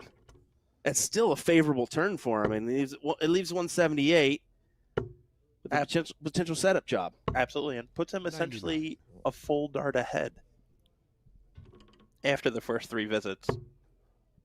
So, yeah, Kylie's at a 132, but he can leave himself something way handier here if he could catch a treble, which he cannot.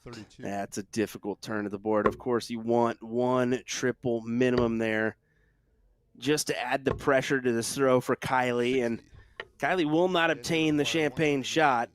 We'll see if Danny can produce on the 118. Won't get a look. 94. And apparently Danny did not learn how to shoot the 118 from Darryl Christie. Thank goodness. But 12's here for Kylie. Danny Not able to go. Gives Danny the chance at the 24. Game shot in the first. Won't be a 16. And he collects on the second out. But it'll be a 17 darter. He'll take that.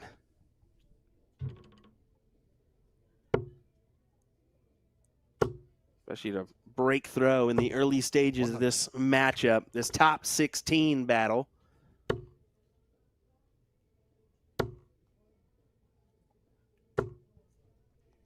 $81.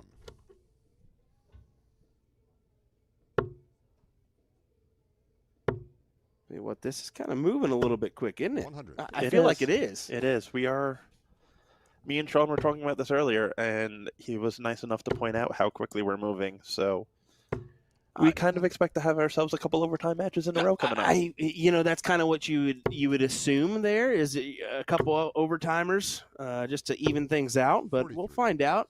These players seem to grasp the picture of, hey, let's not be in the dart hall the whole time. Let's have some fun when we can, and I think there's a little entertainment outside for everybody to kind of gander off to if they want to. Absolutely. Yeah.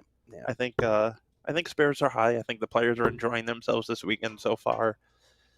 The practice room that we have set up for them is very conducive for them hanging out, Very lively. talking, just having a good time. We have all of the streams up in there for them to watch, a couple boards for them to throw on. So it's definitely a great environment for the players right now this weekend. 158. Certainly. So I highly recommend. I said this earlier, but if you have not been to a CDC event before, these are open. You can come and spectate. 13. Granted, Kylie require be mindful of the event that's going on and try not to be loud or whatnot or obnoxious. But yeah, come in and enjoy that atmosphere. We'll take a look in the practice hall and just see that camaraderie between our players because there is a good one. Absolutely. Two things that you should always check out is the CDC floor events. Come to one, see what it's like, and then come to one of the CDC majors, whether it be the Cross-Border Darts Challenge or the Continental Cup. But come see what it's about. And Kylie now looking for 10s to collect on the 100 checkout. Oh, he wants unable to get it. He wants that turn back. Is now Danny Young eyeballing this 40. He's got 3 darts at it. Needs to kiss it off that barrel and in. Can he do it?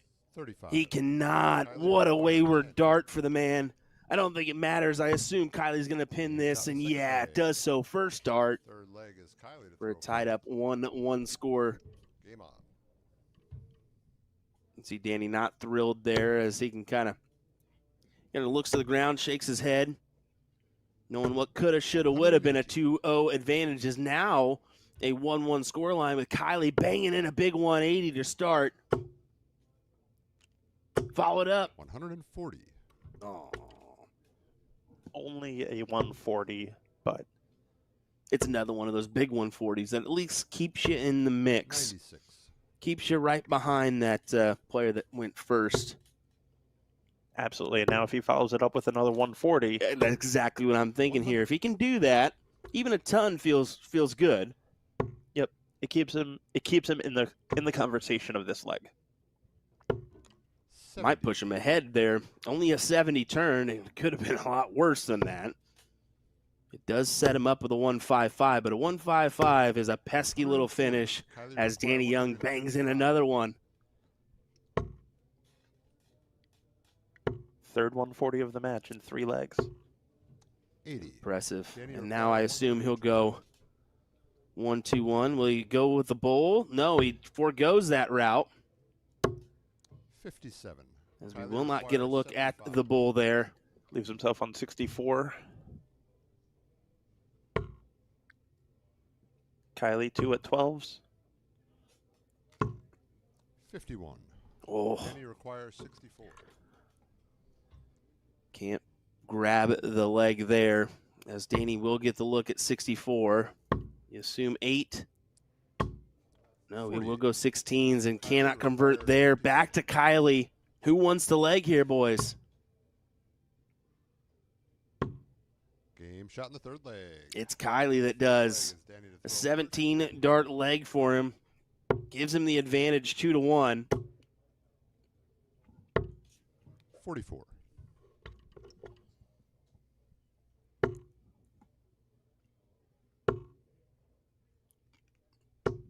$60.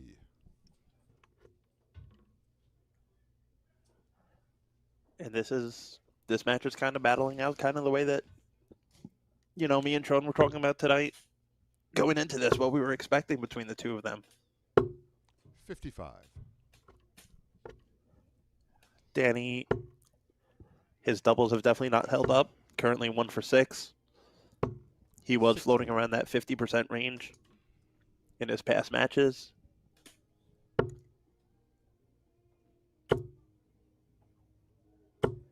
180. But here we go again, and that is a 180 for Danny Young. Big time 180 there. Some of the players already through to our top 16. We want to mention them: Adam Savvada, Jason Brandon, Alex Spellman, Jacob Taylor, Leonard Gates, Gary Mawson, as well as Stowe Buntz and Chris McCarg, who are battling it out now. 140. But pretty good spread there of players, no doubt. And Danny backs up that 180 with yet another 140 to leave 100. himself on 82 after 12, 82. running away from Kylie in this leg. Yeah, certainly so. And he goes bull for Shot 32 and 14. pins it second dart. 14 dart leg for Danny Young.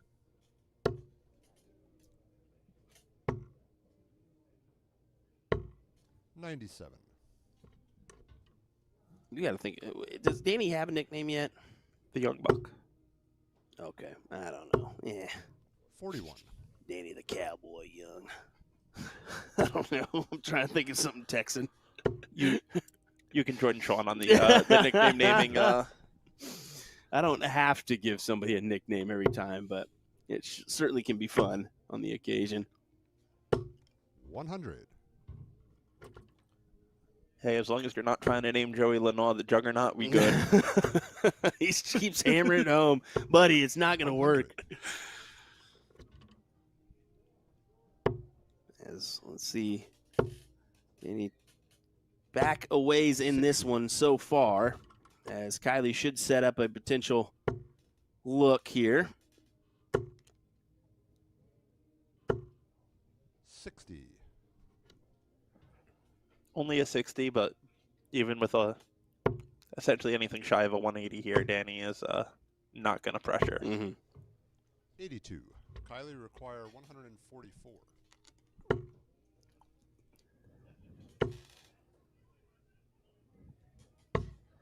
84.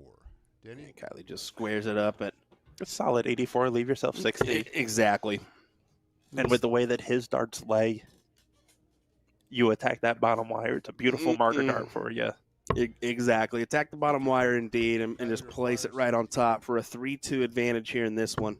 We did extend our format first to 6 in this one. That will work as well. Go ahead and hit Shot double-double to fifth take the 6 leg. legs. Danny to throw first. Game on. Another 17 dart leg for him.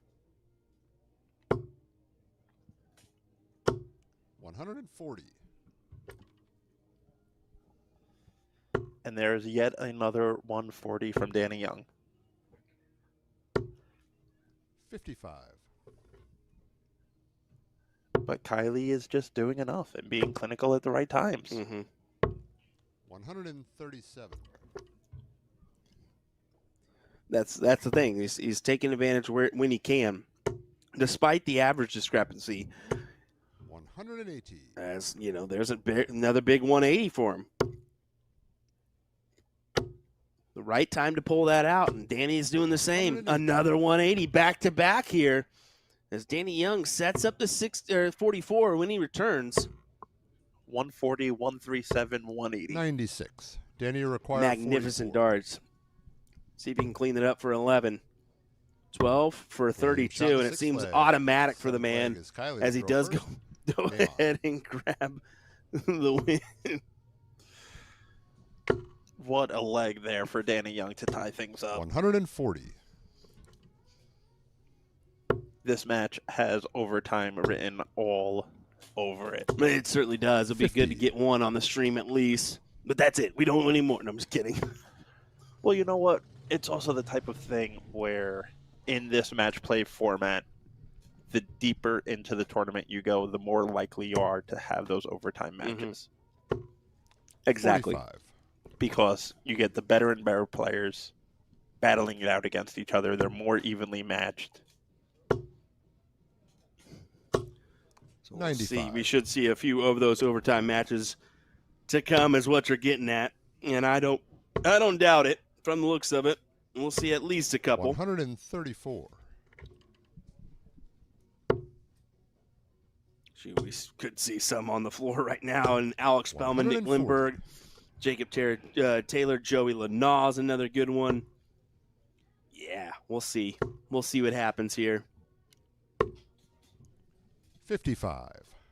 For sure.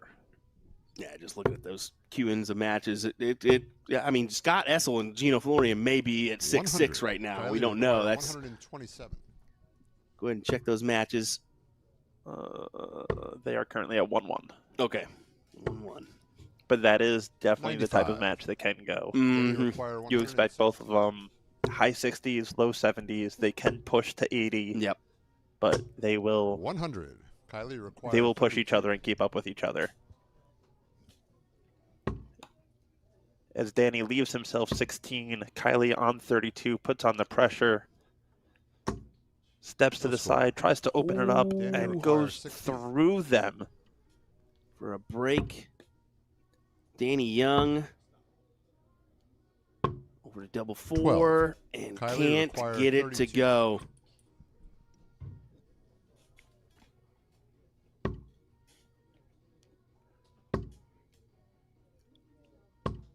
This has 60. got to go.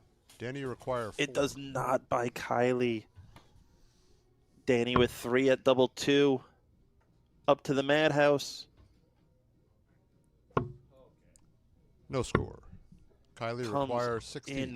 Inside. Doesn't even get the third dart at it. Game That is shot a in the tough seventh one for leg. him. And Kylie pins the double 8. leg And is Danny Danny to throw knows first. that's one that got away. Game on. Yeah, that is certainly one that got away. You had your opportunities and just couldn't convert. It's kind of a bummer. 85. As Kylie Edmonds still has the advantage here, 4-3.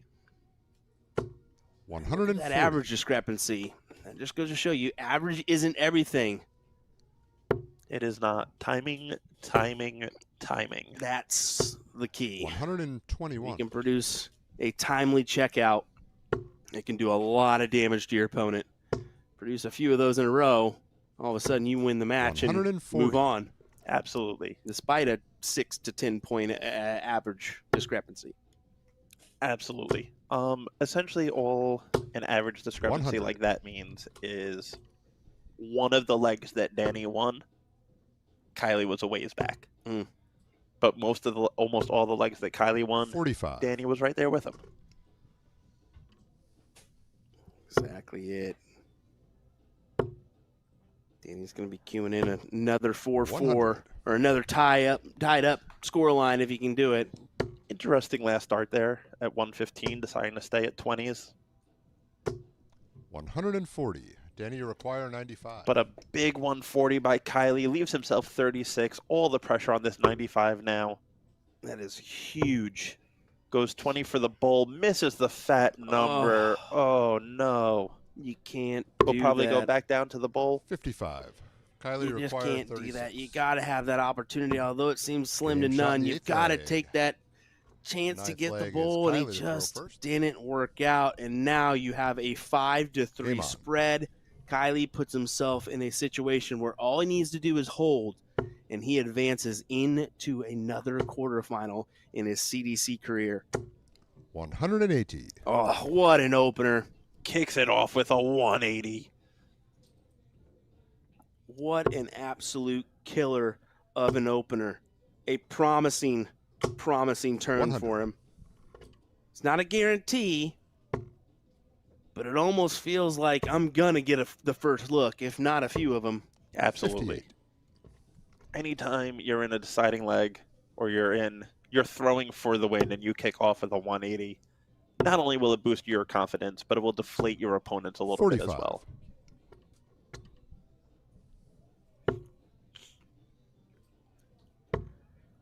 I just want to let everybody know it is insanely hard to pay attention to this 58. match right now with biker gang chaos going on next to us, which is, it's good chaos, don't get me wrong. It's like a rave mixed with biker gang. It's great. We're is. certainly having fun. It is definitely an incredible sight to see.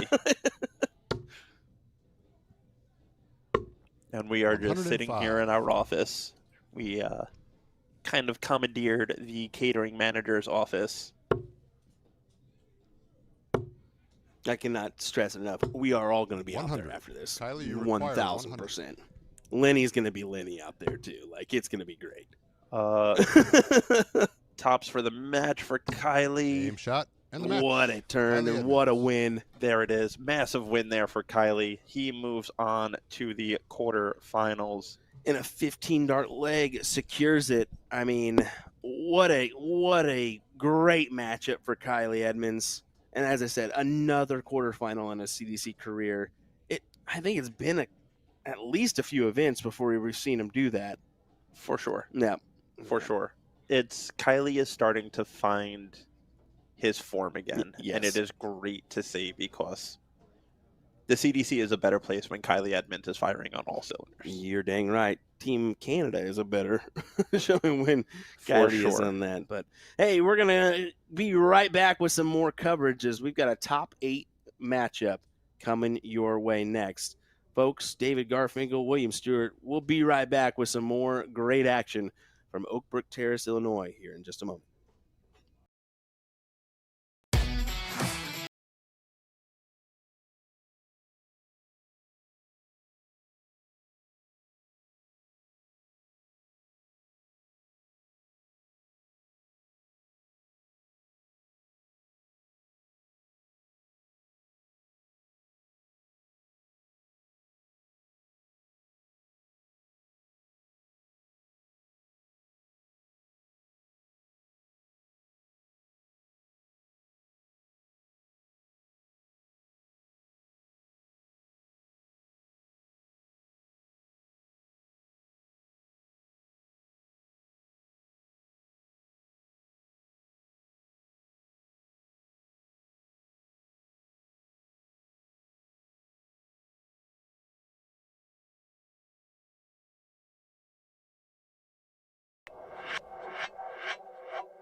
One, two, three, come on! 10, 9, 8, 7, 6, 5, 4, 3, 2, 1. Welcome back to the CDC Showdown, coming to you live from Oakbrook Terrace, Illinois.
1, 2, 3, come on! 10, 9, 8, 7, 6, 5, 4, 3, 2, 1. Stop. Welcome back to the CDC Showdown, coming to you live from Oakbrook Terrace, Illinois. Thank you so much, Jim, and welcome back, ladies and gentlemen, to the CDC Showdown, event number 12 from Oakbrook Terrace on the road to the Continental Cup Tour Finals Championship. We apologize for that long break. We were waiting for the matches to catch up, but here we are, and boy, do we have a doozy. Adam Savvada taking on Jason Brandon. I'm Sean Green, joined by my partner in comms for this one, the amazing Will Stewart. Will, it's great to have you here, bud.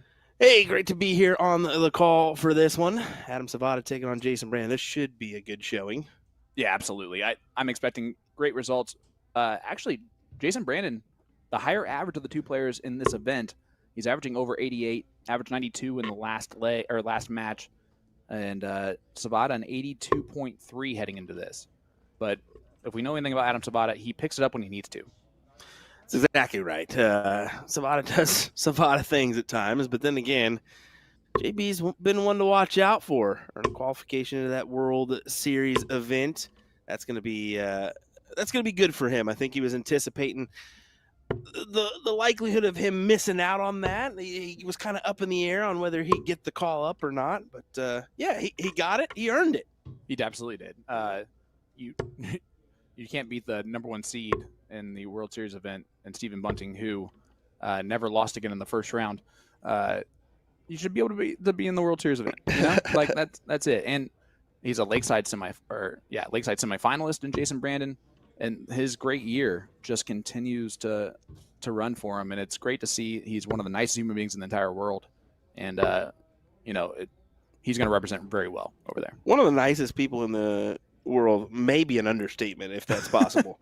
I agree. Like, it is downright crazy just how nice JB is, and it's impossible to not be friendly to him back, because he's just so nice. Top well, eight, first I can to tell you six. right this second, Adam start. Savvada is going to Start start match. reaping and not going to be friendly to Jason Brandon. But can the hand of God hold off the Reaper? We're going to find out here in this quarterfinal bout. Their third time playing in the quarterfinals against each other this year, Will. And it's 2-1 in the scoreline in those quarterfinal matchups. Jason Brandon getting the last one, though. Could be 2-2 here in a minute. We're going to find out. 100.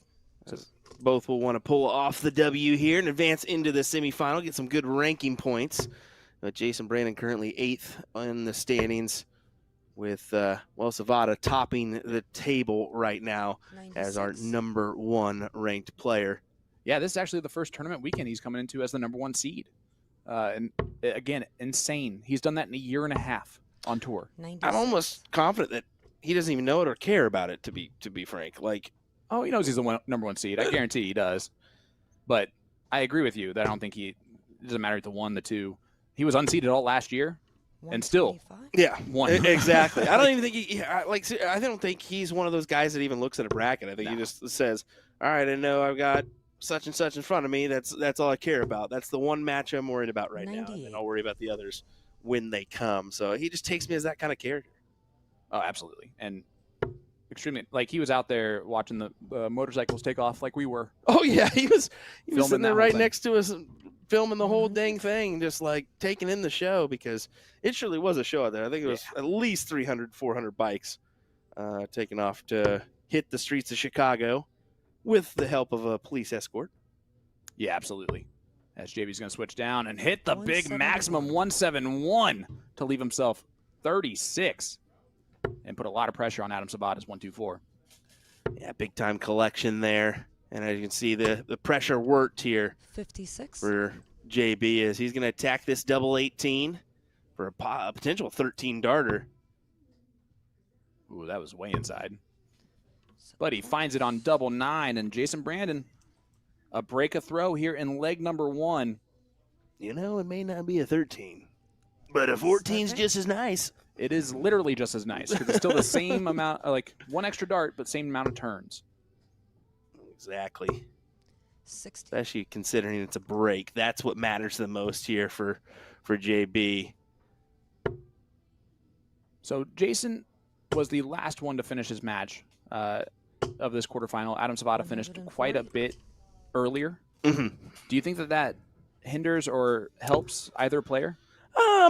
You give the slight edge to JB just because he didn't stop. He literally went from his 60. match right into the finals area to continue to warm up. Now, Adam, yeah, definitely taking some time in between his throws and just taking a short little break there.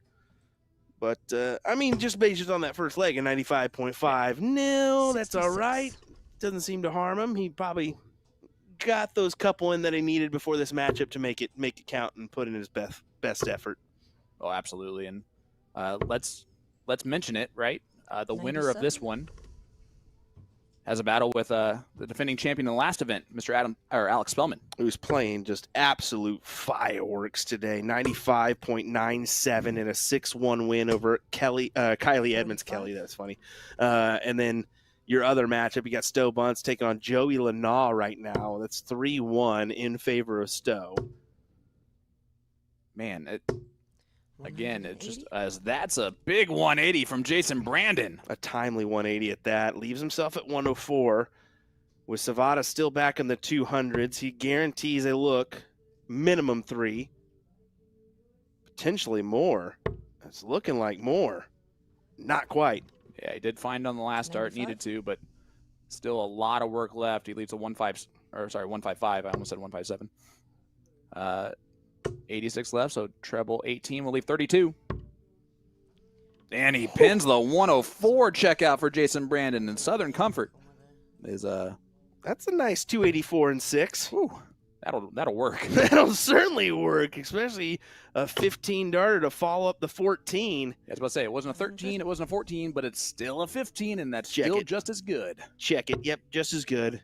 103.6. 5 rounds at the board? Okay, yep, we'll take it. 60. I can count on one finger how many times I've had 5 rounds at a board and taken it out.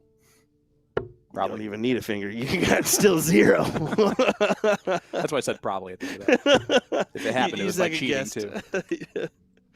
We don't worry about those Dark Connect bots. We just beat them up. Doesn't count towards the average, but whatever. JB would love to capitalize on another triple there. Not quite, but keeps him in the mix. He's not going to fret about one leg Adam's way, especially on throw. He's done the work he needed to do early here, breaking and holding. Absolutely. So if he can just continue to hold here, he will be A-okay.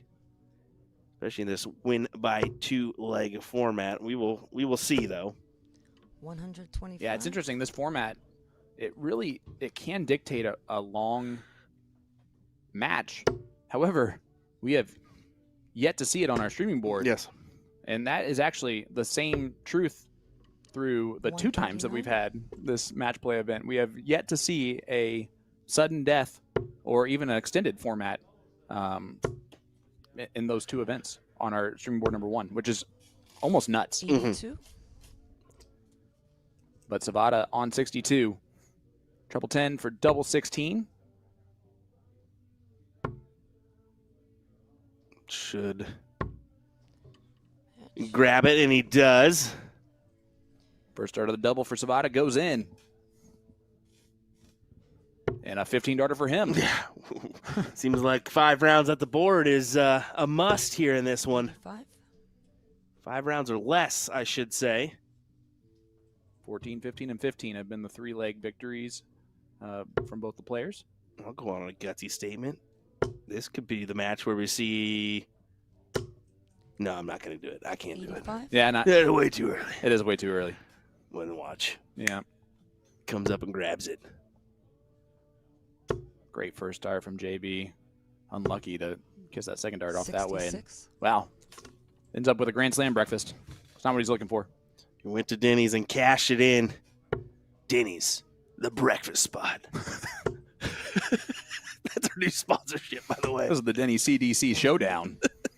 Live here in Oakbrook Terrace, Illinois. Peter comes running in here. Stop saying that. Stop it. We're an IHOP family. 80. Oh, ridiculous. As we look around, still Buntz up 5-1 on Joey Lanaw. So looking like the Neon Nightmare is, making it a nightmare scenario for Joey Lenal. Yeah, looking promising for another run to the semifinals here.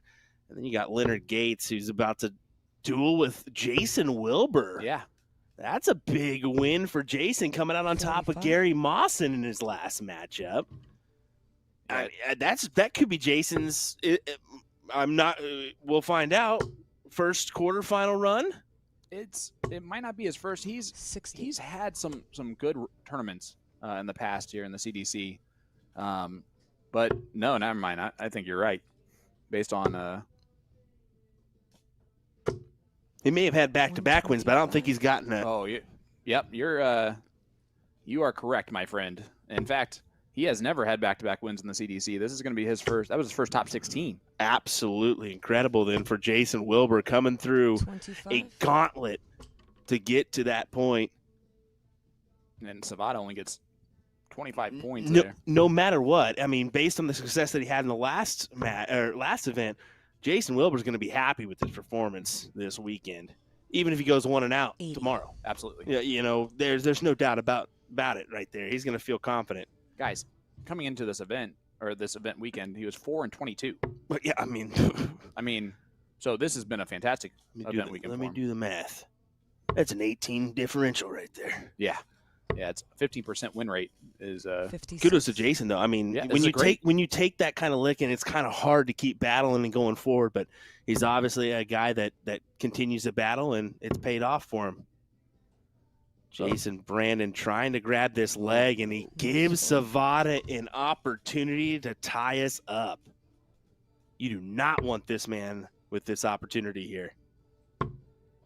It's only going to be one dart. Ooh, And it's not going to be at tops anymore. Now it's at 22. 24? 20? Is it 22? You might be right. I'm probably wrong. It was that same segment. 64. Definitely wasn't what I was looking for, and you could see how it didn't. Yeah.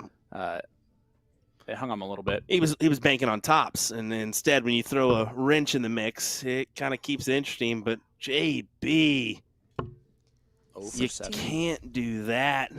0 for 7 on doubles in this leg, and yeah, you definitely can't do that against Adam Savvada. Nobody misses double 4, Second dart. and it pins it right into Savvada. Does tie it up, 2 legs on the spin, and that is a break, a throw right back for the Reaper. We are tied up. That hurts if you're Jason Brandon. You've done the dirty work early in this one, and then you just let him back in it. And this is the guy that you can't 54? let back in it. We seen him make that 4-event run where it just seemed like he was down and out multiple times and just managed 96. to come back, and get those wins.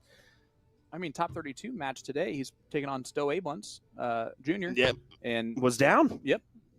Was down by, I think, 2 at one point. it was 4-3, and Savvada ended up making it a 6-4 victory. So, 140. you're right. He just scraps and claws and ends up battling through to win matches that he probably shouldn't win. But he does so without a whole lot of luck. Yeah. Remember, he only had 3 match starts 100? total against him at any point in time in those 4 tournament victories. Wow. Stowe Buntz does join Alex Spellman in the semifinals. After a 6-2 win over Joey Lenal. 140. Yeah, an 82 average out of Stowe. He's going to want to pick that up. Because he's either going to be playing against Leonard Gates or Jason Wilbur there in that semifinal bout. Alex Spellman awaiting the winner of this one. 98. And for those of you watching along at home and you want to make sure that you are in the know, those boards are being streamed right now on pdc.tv. Or that board from Leonard Gates. And we will actually be 42. getting the Leonard Gates, Jason Wilbur, Stowe Buntz match as our semifinal bout here on our streaming board 1. Okay, good to know. Yeah, we will get the opposite of this one, if that makes sense. 60.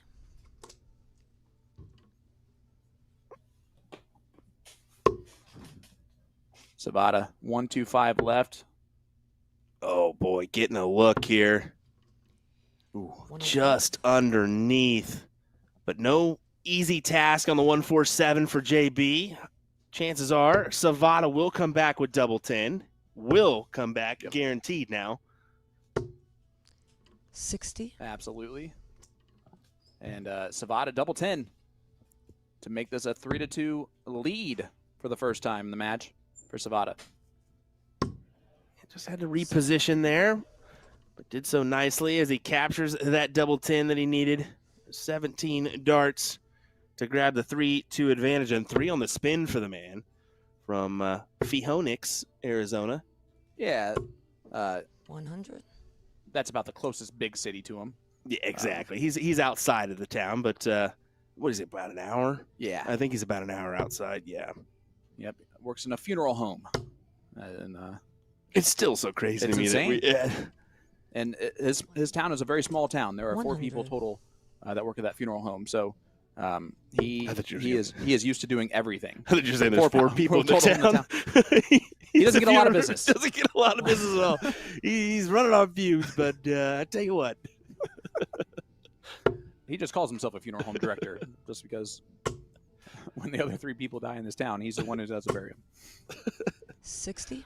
All right, Jason Brandon out in front, trying to run a little bit in leg number 6.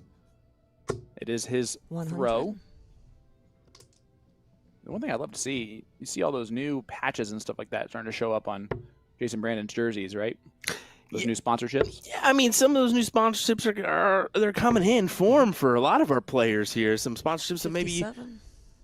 you wouldn't see. Did you see that a new PDC star got a cucumber sponsorship? I did not see that. Yes, That's a amazing. cucumber sponsorship. Hey, listen, those cucumbers are worth a lot of money, then that's fine. 105. If the farm's got enough money to sponsor you, go for it. Do what you got to do, Junior. JB, a great setup play. Leaves 96 after 12. Savvada way behind. Coming up 40. next, the Grillos Pickle 501 Championship. I love it. Leonard Gates up 2-0 early on Jason Wilbur. 76 left for JB. Yeah, thinking about how he wants to attack this. He's tempted to go at that trip 20, but 56. yeah, tries to go the double-double route instead. Just knowing that Savvada's on the outside looking in, you could have attacked that either way you wanted. I don't mind that look for him, because if you go inside, you just bang in another one, leaves you top. So probably a smart decision to attack it that way rather than force the hand of the triple 20. I agree with that completely. I think he might have been making that decision because he was blocked. Yeah. First time. But it's why that decision was the right decision. 16 darter there from JB, and it's a 3-3 score line now. Wins his first leg. Stops the bleeding. That was 3 legs on the spin for Savvada before that one from JB. Yeah, Jason's got to be thinking, okay, we're back in business here. Yeah, he won the first 2 legs, though. And again, to right the ship is always nice. 58. And a trebleless visit to start off here for Savvada. Jason's got to be thinking opportunity. Opportunity. Banging a ton minimum, maybe more. How about a 140? Great shot. Yeah, Jason Brandon. That's interesting. Look. 180. That's weird. Defeated Nick McCoy in the first round with an 88 average. Then Tyler Reddy, one of our up-and-coming players on tour this year, an 85 average for Jason Brandon. Then the 92 against Ross Snook to get to this point. 100. And Savvada has not had to do that much work. Stowe A. Buntz, an 81 average there in that victory, and then an 84 against Chris Caldwell. And it looks like Caldwell shot a little bit lower than what he would 140? usually do there in that bad boy. But that was a 180 from Adam Savvada, followed by a 140. Great back-to-back visits for the Reaper. Excellent turns. Just when you think, okay, JB's got the 100. upper hand with the start at 140. And Adams is not so fast. Not so fast, my friend. So he does attack the proper route, 19th first, just to give JB a little respect on that 161. 87. He knows JB's perfectly capable of taking that out on any given day. Now, percentage-wise, low, but he can take it out. Unlucky there on the first start to just get the wrong side of the wire. Still 77. going to put a little bit of pressure on the 36 from Savvada, but Savvada loves 36. Yeah, for a second dart. Second dart, guaranteed. And it does go in second dart. We forgot that Will is definitely a savant, or clairvoyant. That's what I meant to say. Clairvoyant. He actually is a savant, too. He was good at this job when he was 5. Nobody knew it yet. Yeah, no, 100. definitely not. I hit a stutter when I was 5, so let's just put it that way. Then you've come a long way, my friend, and I'm proud of you. And anyone else at home that feeling or dealing with that right now, just know you, too, can be a mediocre commentator. 59. Yes, you can. Yes, you can.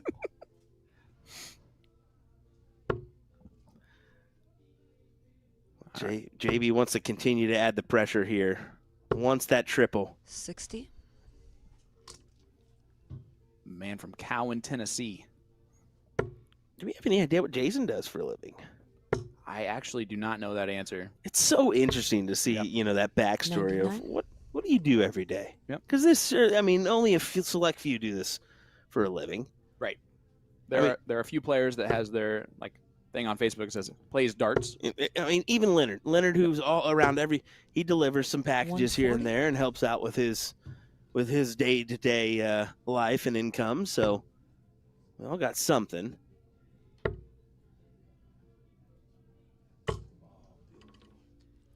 $46. Now I got you wondering, don't I? Always. He works at Nissan. So he's going to be a production guy at Nissan, I'm going to guess. Or car salesman, one of the two. Oh, that'd be cool, too. Ooh, I don't know. I'd buy a car from Jason Brandon. That accent? Maybe that's just why he's so friendly. There you go. Yeah. He's a salesman. I want to hear him go into a spiel. I could sail anything. It's amazing. 100. 71 needed. Probably 51 for double 10. We'll see. Maybe 39. Yeah, it'll be 39.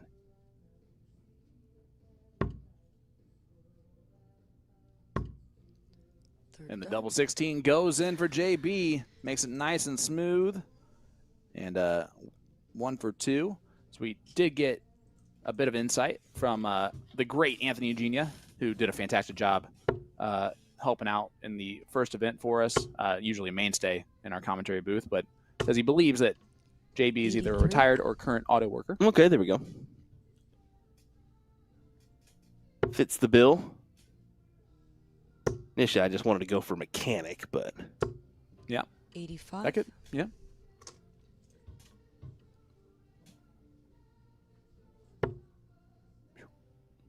right. Uh-oh. Now would be the time for this to happen. 100.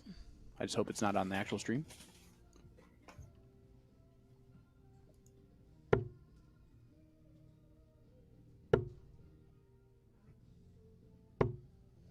Oh, no. 36. He's marching.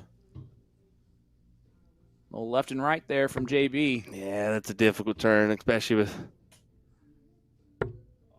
Savvada could bang in too. Not anymore. He's going to do the same thing. 26. He does do the same thing. Oh my word! Just 10 worse, but still, it opens the door for JB to just walk right back in.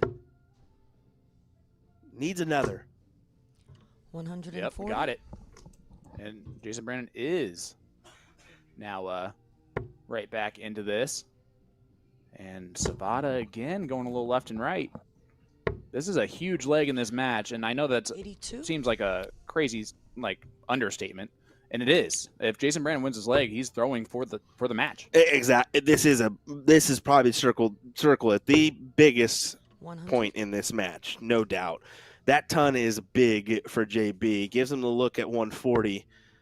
Savvada's got to add pressure here. He needs to. Need to add this last. He's switching over the 18s. 98. I don't know. It leaves the 112. A one triple visit when he returns. It's not bad.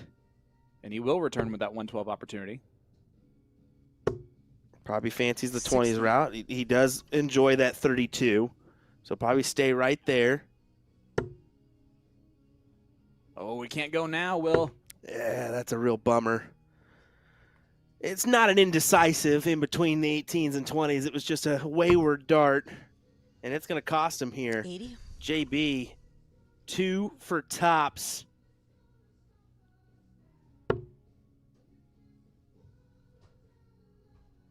Just needs to stay straight. This is a big dart. 40. Oh, and he bends the wire. Doesn't get the job done. And Savvada returns with reprieve here on 32. And 3 at 32. You fancy the shot here, no doubt about it. Nails it first dart. Big moment for Adam Savvada. And the Reaper is one leg away from a semifinal bout with Alex Spellman. You got to have a good start here if you're JB. One more of those. 180. Come on. Big 180 to start him off here in this one. Great start. As you can see, look at the side profile shots from both these players. And Savada's trying to do the same thing from the top of that wire. 140. Yeah, kisses it up on the last one. I didn't know how he was going to find a third one in there. We haven't seen a push here to make things interesting in this win-by-2 format. This 60. could be the match where we definitely see a distance run. Yeah, absolutely. And look at the focus difference on Savvada here. I mean, he's starting to really like hone in. What a good 1-2-8. Good transfer over. That first dart and second dart, so unlucky to be below the wire. Oh, and see that's Oh, the big turn for Savvada. 55. You saw him go 1-2-8. Mm-hmm. This now gives him an option to hit the bull and give himself a shot if he needs it. Won't need to do it. He's going to hammer it home. This could be Adam Savvada's leg. 180. That's a 180 from Adam Savvada. Big darts to lead 53 after 9. 140, 128, 180. Magnificent from Savvada as he 66. looks for another semifinal run here in Oakbrook Terrace. He's going to go for double 18, and he pins it. Adam Savvada wins. What a match. That was a fun one, and I mean, you can look at the average. There's no difference in between them two. 87.57, 88.63. Superb back-and-forth battle as Adam Savvada comes out on top and joins Alex Spellman and Stowe Buntz in the semifinal. Yeah, an 11 darter there at the last leg for Savvada to get the job done. And Save the best for last. listen, you want to talk about epic bouts that we have coming up your way. Leonard Gates up 4-1 on Jason Wilbur right now. But if Gates wins, we have left in this tournament the 5 seed, the 3 seed, the 2 seed, and the 1 seed. I don't know how it gets much better than that, folks, so stay with us. The CDC Showdown semifinals coming up right next. Oh.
2, 3, come on! 10, 9, 8, 7, 6, 5, 4, 3, 2, 1. Stop. Welcome back to the CDC Showdown. Coming to you live from Oakbrook Terrace, Illinois. Thank you so much, Jim, and welcome back, ladies and gentlemen. I'm Sean Green, joined by my partner in comms, David Garfinkel. Dave, we are back here at the CDC Showdown for our semifinal bout, and my goodness, do we have 4 great semifinals still remaining in this field, but we get a fantastic battle as Leonard Gates, the dancing soldier with the new jersey he's got on there, from Houston, Texas, taking on Buntz from Portsmouth, Virginia, the Neon Nightmare. Cannot wait for this one. These two always put on battles to predominant winners on the CDC Tour, especially the past couple of years. I mean, what more can you ask for? Yeah, there's 20 titles between these two. There are 32 championship titles between our 4 semifinalists. Absolutely. And what, 3 out of the last 4 Continental Cups? 3 out of the last 4 Continental Cups as well, including the 2-time champion in Leonard Gates. Buntz has one as well. They're the last 2 Continental Cup winners. And the one before that was Alex Spellman. Yep. So there you go. Last 3. Who is also in the field playing Adam Savvada on. Yeah, we got the 1 seed playing the 5 seed, 140.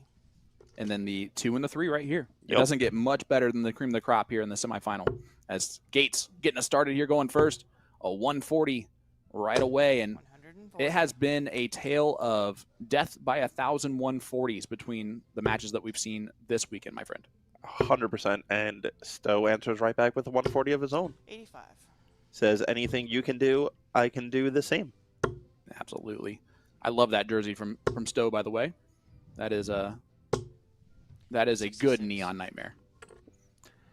Yeah, it is becoming a challenge.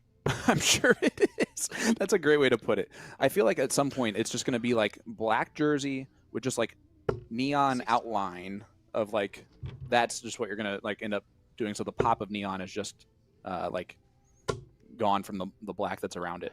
Yeah, the problem is he doesn't like I black know. bases. Well, shocker. Yeah, So shocker. yeah.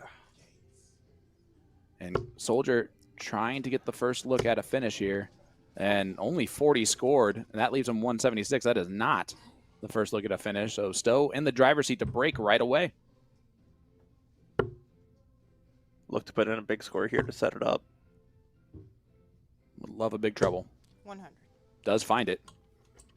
So he is. 114. I'm sure he would have liked to be a little bit lower than that, but It's going to be better than 176 from Soldier. Oh, he's 40. need to fight a big trouble of his own to put any pressure on. Does not. Leaves the 135. Honestly, it's a little happy little accident there on the 1. 94 left for Stowe. Single. Not going to go. 76. back to the 20s. 98. And he will leave double 8 if he returns. Soldier's the type of player to take out these weird finishes, and that is a good marker for if he comes back. Bullseye. And he comes back. 100. And I don't think he hit it off the other dart, so it's only a 110 scored. Game shot. And Stowe drills it middle, that double 8. Takes the first leg, break of throw. The Neon Nightmare looking for a finals appearance today. He's already made a semifinal once this evening, or this afternoon, losing out to David Cameron. in that To a semifinal. very informed David Cameron. 100. And this is the first time these two have battled this year, and there's a good reason for it. Stowe has been the #1 seed up until this weekend. Correct. And Gates has pretty much been the 3 seed all year. Yep. And so the switch there from Savvada and Stowe, now it's Stowe who gets Leonard Gates in the semifinal. Yep. And now it's Savvada that has to deal with either David Cameron or Alex Spellman. 140. I was going to say, I don't know. I would take none of that, honestly. Like, No. there's no right answer on Welcome. what's better. Welcome to being at the top of the CDC. Absolutely. And you can see, I mean, out of the 4 seeds that are remaining, you got a lot of experience here 60. in this semifinal with Stowe and Leonard. And then on the other side, you have a lot of experience as well, just on a little bit of a younger side than Spellman and Savvada. Absolutely. But you know what? Stowe 124. is older, but he is a young CDC player. Yep, that's true. He doesn't have...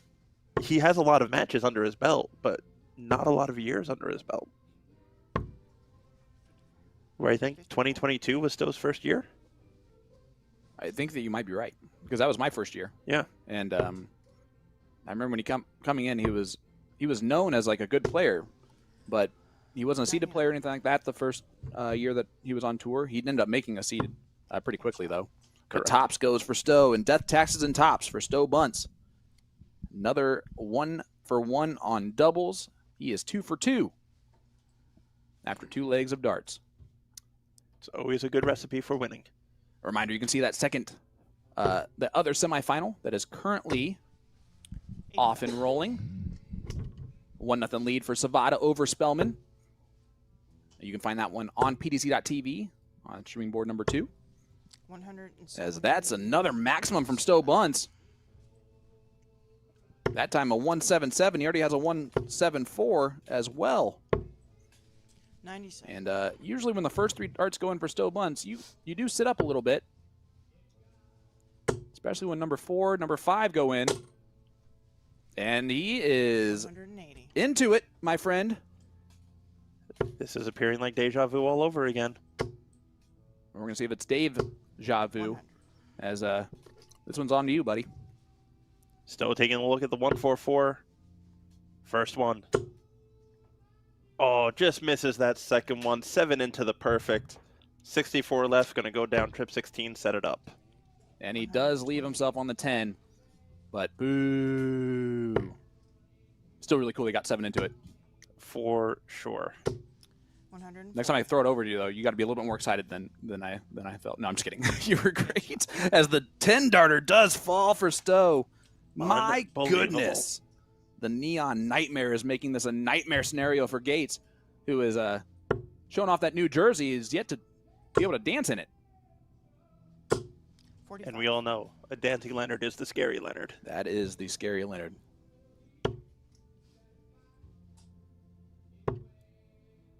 I know that the bright lights of the stage for 47. Soldier does lead him to a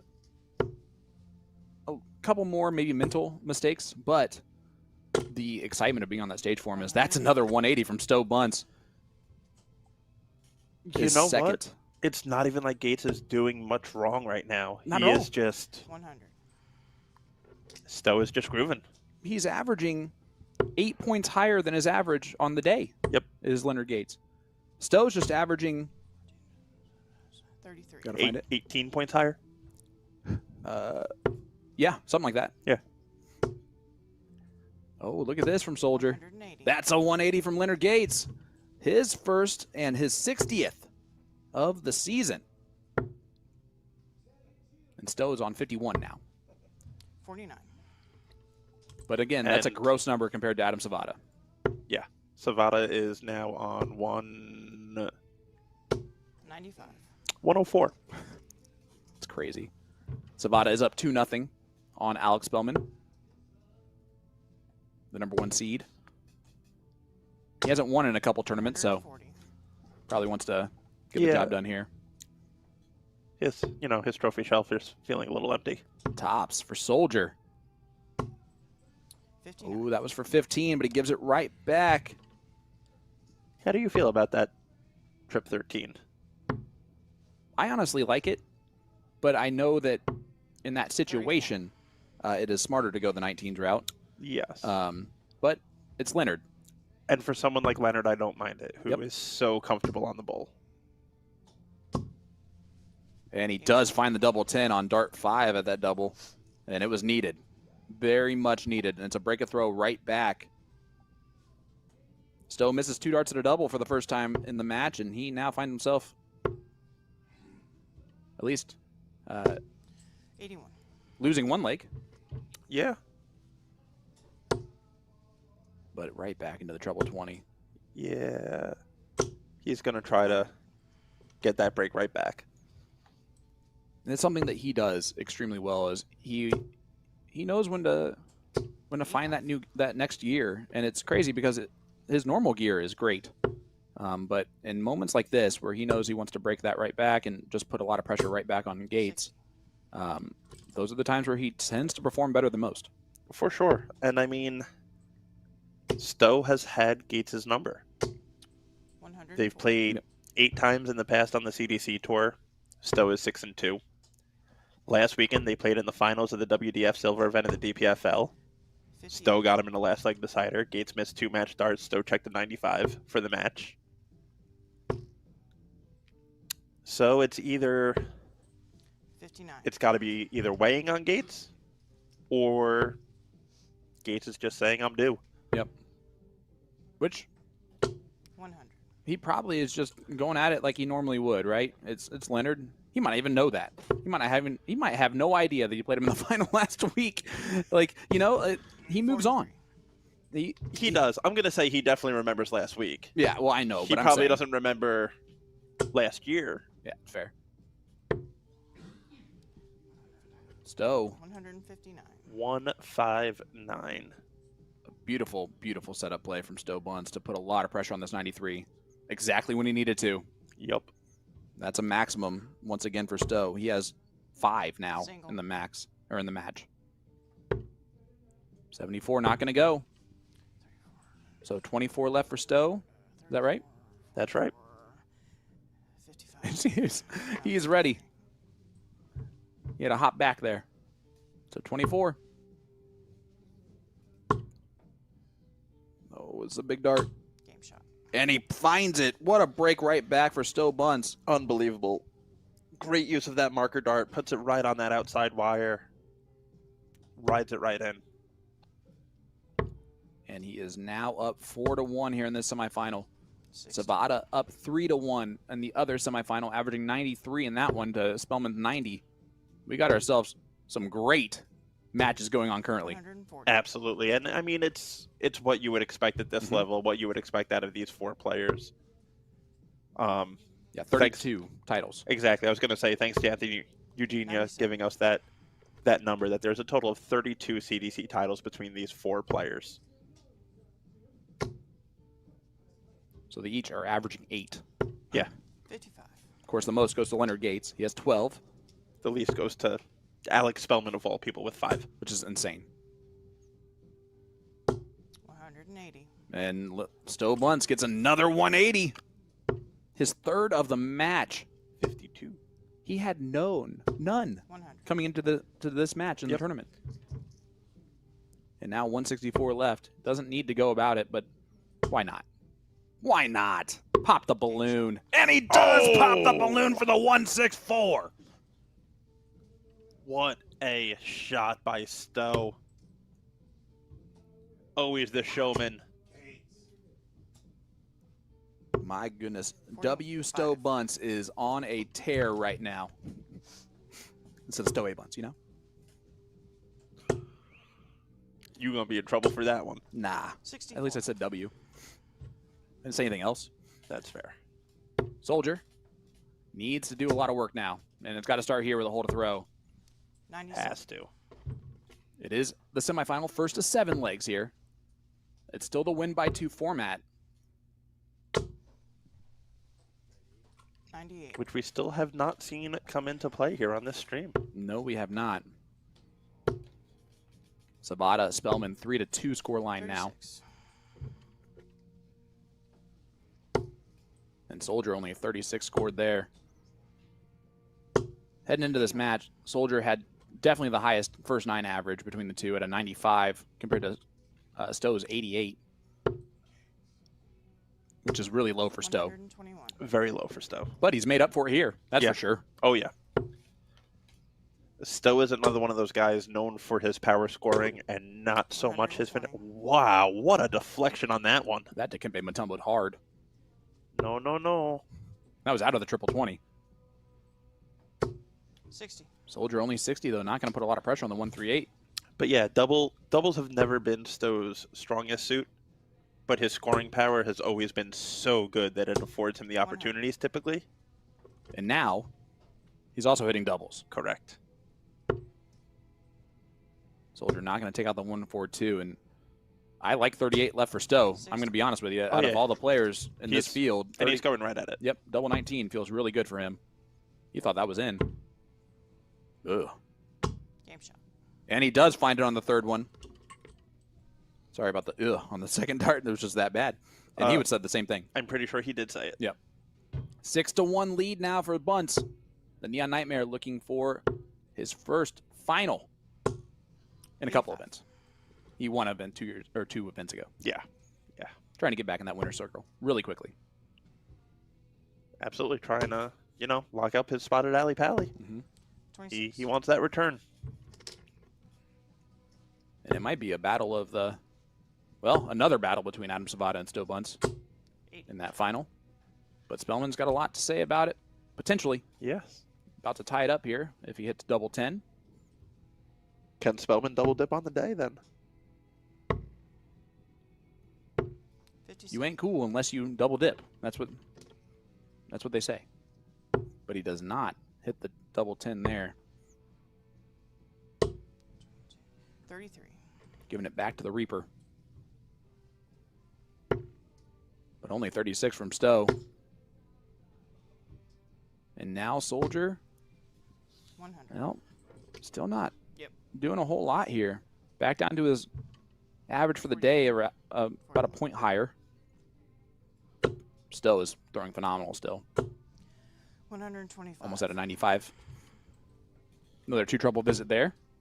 That will help that average. Now he's over 95. 100. And he's on 170. That would be a way to finish it. He already hit the 164. I guarantee he's going to go for it if he hits the first 2. There's 1. There's 2. Oh, he tried to pop the balloon again for the 170. One match dart missed. He has more incoming. The Soldier back on 218. 55.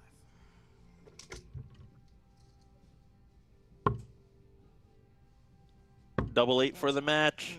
And Stowe Buntz is your first finalist in the CDC Showdown. He played so phenomenally there. He had darts of doubles in every single leg, only losing leg number 4. But he won the first 3 and then the last 4, and that adds up to 7, my friend. A 7-1 victory for the Neon Nightmare. Who will he play? Will it be the Reaper Adam Savvada, or will it be the Jackal Alex Spellman? That is the question, folks. And if you want to find out, head on over to streaming board number 2 on pdc.tv. Absolutely. And but we'll be right back with the final of the CDC Showdown right after this.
Girls with their nails done now.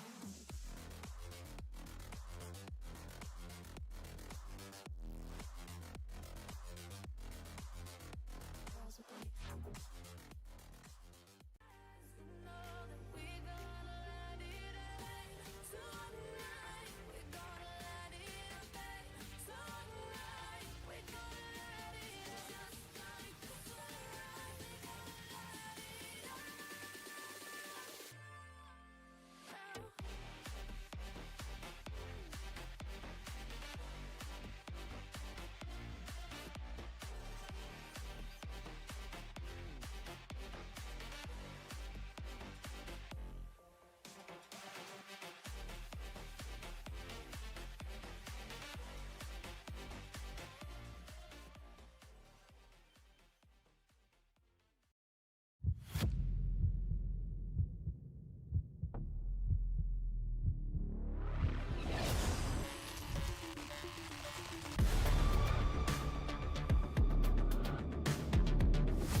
1, 2, 3, come on! 10, 9, 8, 7, 6, 5, 4, 3, 2, 1.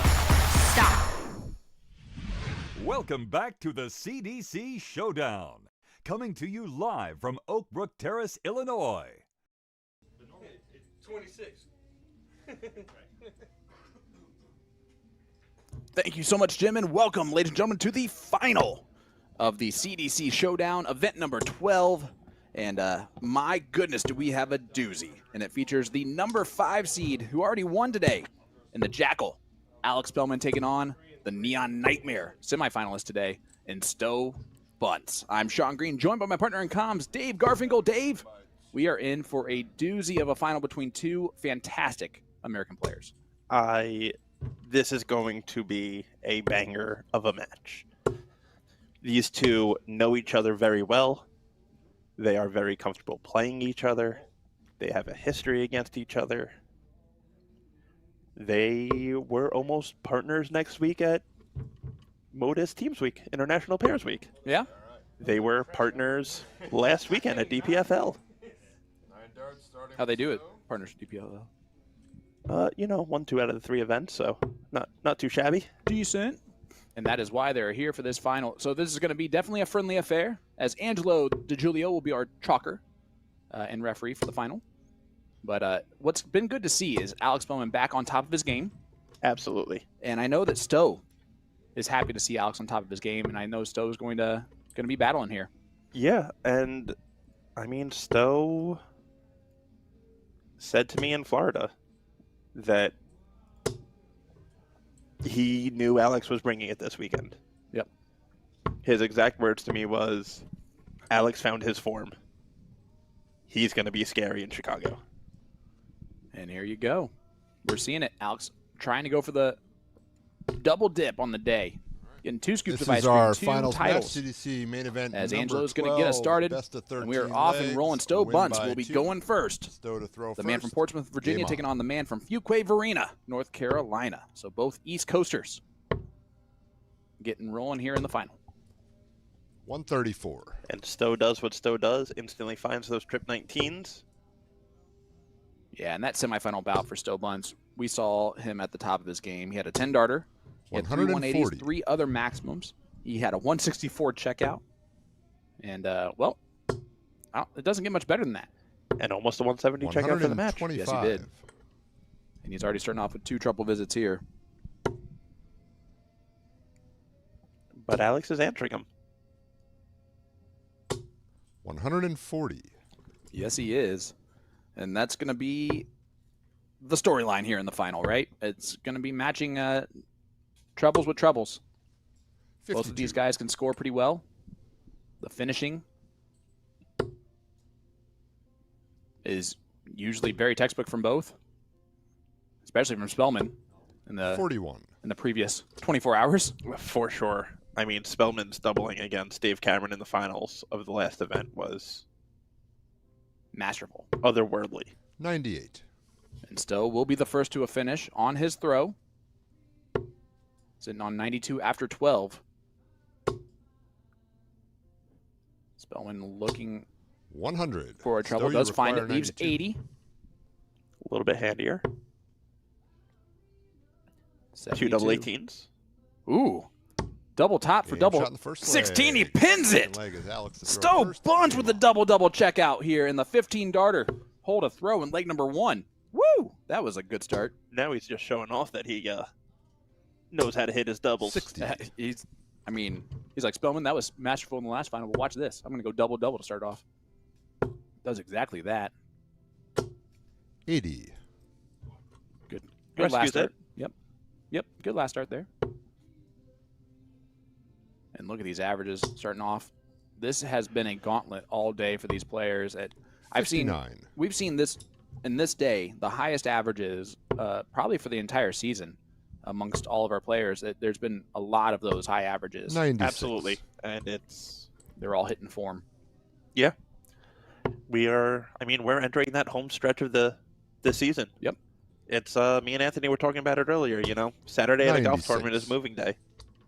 It is the second to last weekend of the year. This is their moving day. This is get themselves into the position to make that Continental Cup, to make the cross-border darts 82. challenge, to make Alley Pally. Yep. To have those opportunities is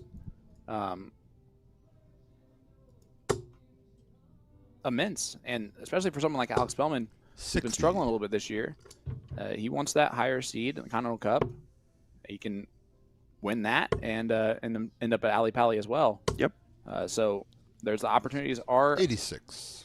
knocking, and then for Stowe, he probably has a spot locked up, but he's got to still finish strong, especially with Savvada playing so well. You know what? If 45. Alex four-peats So this you week, require if Alex three-peats this 157. weekend, all of a sudden, He's right there in the mix too. Stowe's lead is not so nice over Alex now. Well, Stowe 111. sets up another beautiful shot after 15 darts on a double. Well, almost on a double. 46 left. Spellman, 58. Stowe, not you a whole require lot 46. there. 6 Correction. for tops. 121. You require 36. Yeah, that's a 121. I was right. 36 left. Game shot in the second leg. And he does pin the 36.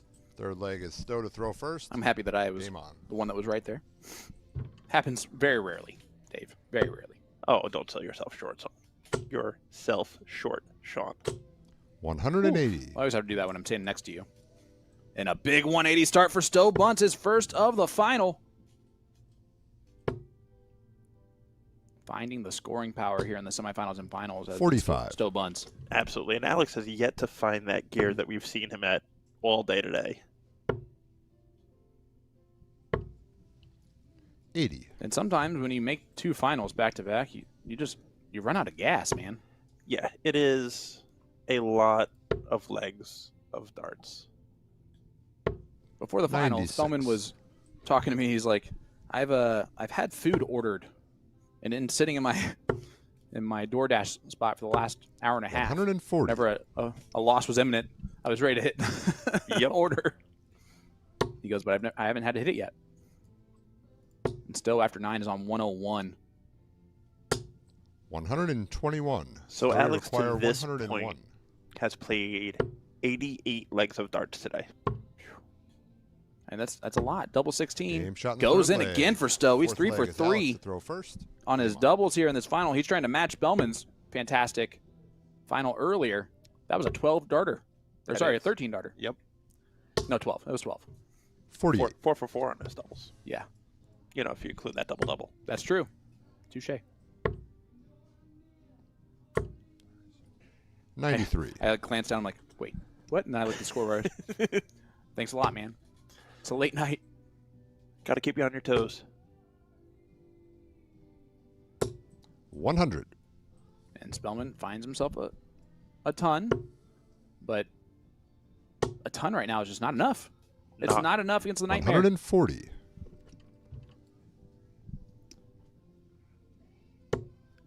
Yeah. There's something about Stowe in the second event of the day. 43. I mean, especially in the first event when he made the semifinal, so he didn't struggle in the first event at all. No. But there are times where he struggles in the first event and then comes out 58. firing in the second event and makes finals Yep. really quickly. He's good at the bounce back. He has that stamina for kind of that all day. Yeah, because I'm trying to think. I'm pretty 95. sure his win in Niagara this year was the second event of the day. Which would have been the 100. set play? No. That would have been the 1x2, wouldn't it? I don't know now. 96. Stowe, you require Oh, no, it was the 110. Sunday event. I was about to say, because he won the Sunday event in Indy last weekend. Yes. The last CDC weekend. Double 18. 92. But we dragged that one Alex, you inside, so require Spellman on the 119. But still missed a dart at double, so let's call all the papers. 62, 72 left? Bullseye? 94. Yep, 62. Stowe, I you was right. require Yep. 18. And once again, I just got to stop questioning myself. That was the first dart at a Game double shot from in the Spellman. fourth leg. And the double Fifth leg 9 is goes for Stowe to throw Stowe. First. He missed one, but he's still 1 for 2 in that. Game and on. Well, it's 4-0 Stowe Buntz. You can see. I don't know who had this on their bingo 125. card. I mean, you never put it past one of these great players to be able to railroad the other one. It's just usually when the way Spellman's been playing, especially 100. today, you don't look for this. And it's still a long ways to go. Stowe just over the halfway point, but you can see the side profile throw. 120. Clicks off the dart, but give a little shimmy there. That was another wild bounce out that he got. Mm-hmm. I think it's him Robin Hooding the flight. 100. Yeah, and it's just not going through. Correct. I mean, you can see that how 8 up the back of those flights are. It's just because he 85. clicks them all off of them. 125, 120, 85 from Stowe to leave 171 after 9. Spellman has got to start getting going. He's not. 60. This is where an 83 average or an 82 average feels like you're doing nothing. Correct. 83. I mean, you got a 20-point gap between them right Mhm. now. Spellman's had 1 dart at a double so far in this match. And it was at the bull. Yes, it was. And he's 180. going to fill it up here, Stowe, and you it's going to annoy require him 88. because it leaves him 61. But a good 180. Pressure's on. 18. No, he misses the big number. 25. Alex, you And then require misses the 61. 25. So Alex should get a look at the outer ring here. 11 for tops. Second dart double incoming for Spellman.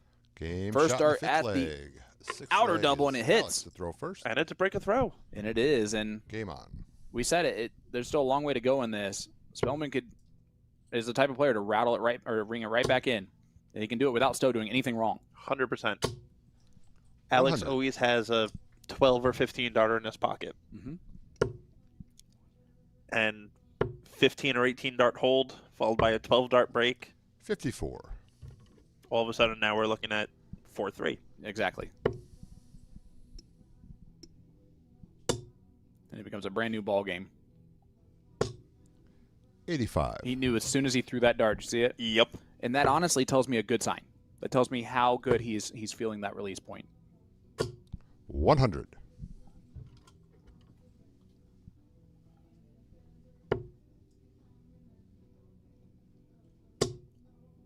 Yeah, this is definitely the Spellman that we have seen and loved. 180. And that's a 180 from Spellman, his second of the match and his second in 2 legs. He's starting to find the range here against Buntz. Absolutely. 136 after 9. 81. Alex, you require 136. He probably wants to take this out just for settling. Not going to, but wants to leave the 36. Oh, and that's... 55. Oh, he doesn't. Wow, that was a beautiful bed for him to come right over the top with also.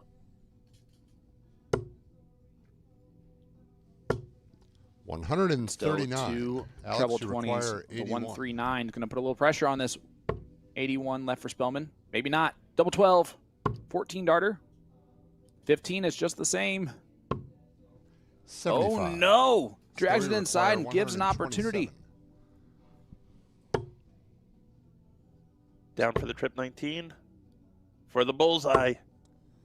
102. That had to feel so good leaving his Alex, hand you as it require wires 6. the bull. And double 3 Game shot in the goes sixth in for leg. Spellman. 7th leg is Stowe to throw first. 2 Game on. legs on the spin for Spellman. And you called it a 16 dart hole to throw. This Out. becomes a crucial leg 82. for Stowe to stop the trot. I mean, if Spellman wins this leg, it's massive, right? Because this could easily become 4-4. Yep. The difference between 4-3 and 100. 5-2 is massive right this second in this final. And if it goes to 4-4, we might get our first extra legs of our streaming board. 137. They're still 10 points different than the average, but it feels like it's much less right this second. For sure. I think it was 1 or 2 bad legs that Alex had at the beginning of this that Stowe came out on 83. fire. Mhm. And that kind of just sets the tone for the disparity between the 2 averages. 79. You can see Stowe just not as crisp as he was early on in the match, but it's hard to do that when you're averaging 110 or 108 or whatever it was. Yeah. But, I mean, still at 45. 98. He's still Yeah. 203 after 9. He's definitely going to be down to an out after 12. And it's going to be a good one. Because, of course, he's going to leave 133 to leave 70. When he returns, Spellman back on 273. Can't thank 50. everyone enough for joining us on Stowe requires PDC.TV 70. or on YouTube. I have to say, I love the start there on 18s on 273 for Alex. What it does is free up the trip 20 on Game that shot second in the dart, seventh and then the leg. bull on the third Eighth to leave leg himself is an out. Alex to throw first. Game on. And Stowe does take out leg number 7 and does stop that bleeding. 1 for 1 on the 60. doubles there. He's only missed 2 darts at a double so far in this match. And they were crucial. Yes, they were. Well, only one of them 39. was. One. Leg 5, he didn't get a dart double. True. Yeah, second one a bit of a flyer there for Spellman. 82. And you can see it every time he feels it. Oh, yeah. You don't need to look at the dartboard to know where either one of these guys' darts go. 41. If they're not hitting the segment they're aiming at, you know it by their facial expression. Immediately. Yeah, 30. and you can almost see the elbow start to move a little bit first. Yep. When he is pulling it into the 5. Yep, you see him shaking it out. 59. It's really difficult when you feel that like extra tenseness in the elbow as you're releasing it.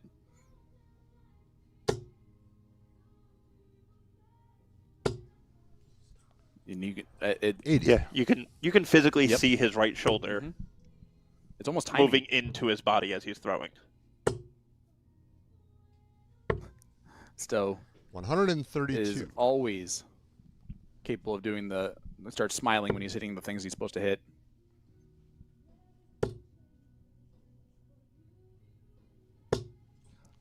$80. Spellman is going to get frustrated here real quickly. Oh, yeah. Especially because that 80 leaves him a 169 on a bogey. Stowe needs to stay straight here. 60. He does to leave the big fish.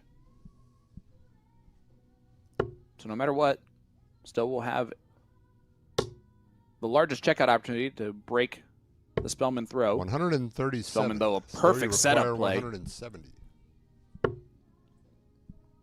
And Stowe will not take out the big fish. So Spellman, the 43. old throw. Alex, you require 32. And not a lot of pressure put on by Stowe, so Spellman Game should shot in the 8th feel nice leg. and easy. Pins it on the Ninth second leg is dart, Stowe to throw first. and we got a Yeah. 5-3. And as long as at this point Spellman keeps holding, it puts pressure on every one of 81. Stowe's throws. Yes, it does. And the person that knows that, the 2 people that know that the most are Spellman and Buntz right now. For sure. 140. That looked so much cleaner from Spellman. And you see Stowe starting to do the math. 133. Switching down to the 19s. That is the one thing you will be hard-pressed to find a better counter in the CDC than Stowe Buntz. He starts 26. mathing at 400. That's why I wanted to point it out there. He doesn't switch to the 19s out of feeling it better or anything like that, which is 47. my false sense originally. He's doing it all for math. It depends. Sometimes he will do it because he doesn't feel the 20s. Yeah, but nowadays he feels those 20s. 96. Fair. He just can also hit a lot of 171s.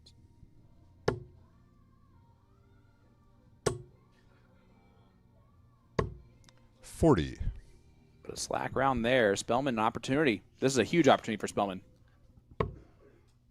Needs a couple trebles. I mean, theoretically, just needs one to give him a shot. 99. Right, he finds but it. you know what I'm saying. Hey, but first to a double. And Stowe needs to find something here to Put on a little bit of pressure. 100. Alex, you require Straight 100 leaves 100. 140. He halved it. And Spellman will not take out the 140. 80. But he does Stowe, you leave require 60 100. if he returns. But Stowe Buntz just have to stay straight on the 20s. That's usually not something that you're going to dodge a lot. Double 10. 90. Oh, it Alex, you does require go way 60. inside there. This is huge. Huge opportunity for Alex. Tops for control. Down to 10s as well. 50. And almost Stowe, the you same require drag. I was just going to say that's about the same hole that Stowe Buntz left there. Game shot in the ninth leg. And Stowe makes him 10th pay leg is Alex to throw first. for Game that on. miss from Spellman. 0 for 2 from Spellman in that leg. Stowe 1 for 4, but the one that matters goes in, and he is now 1 leg away 60. from the second title in 3 events.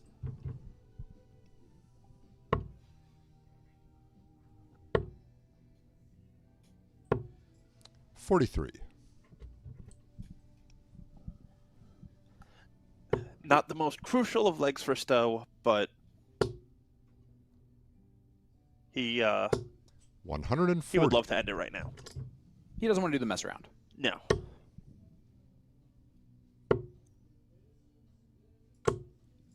$99.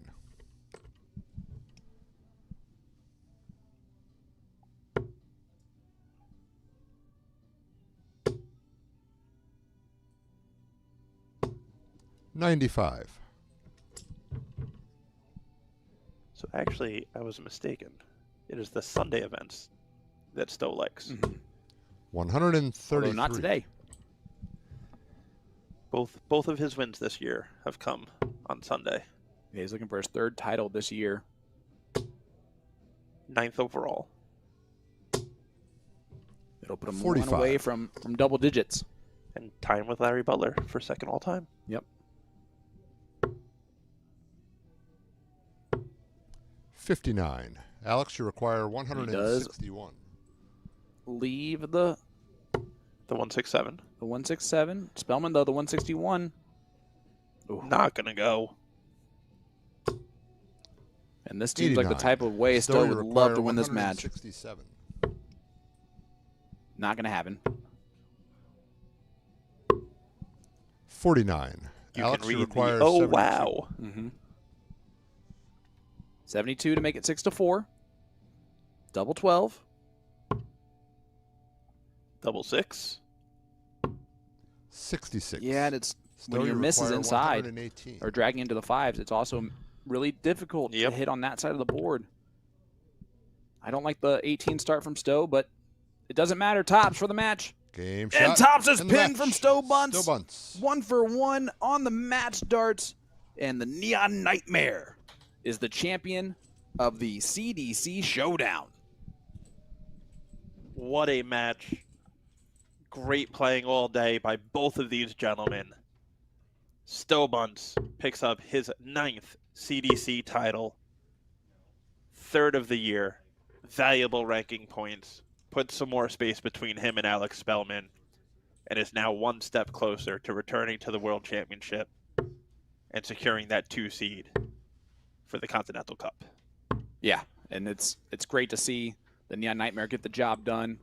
And, man, what a performance from him. Fantastic final, 7-3 victory over Alex Spellman. So Spellman makes 2 finals today, 1 title, 1 second place. He'll take that. Yep. And I don't know if you just saw that, but because Stowe won, he does move into rarefied air, 4th all-time on that win list.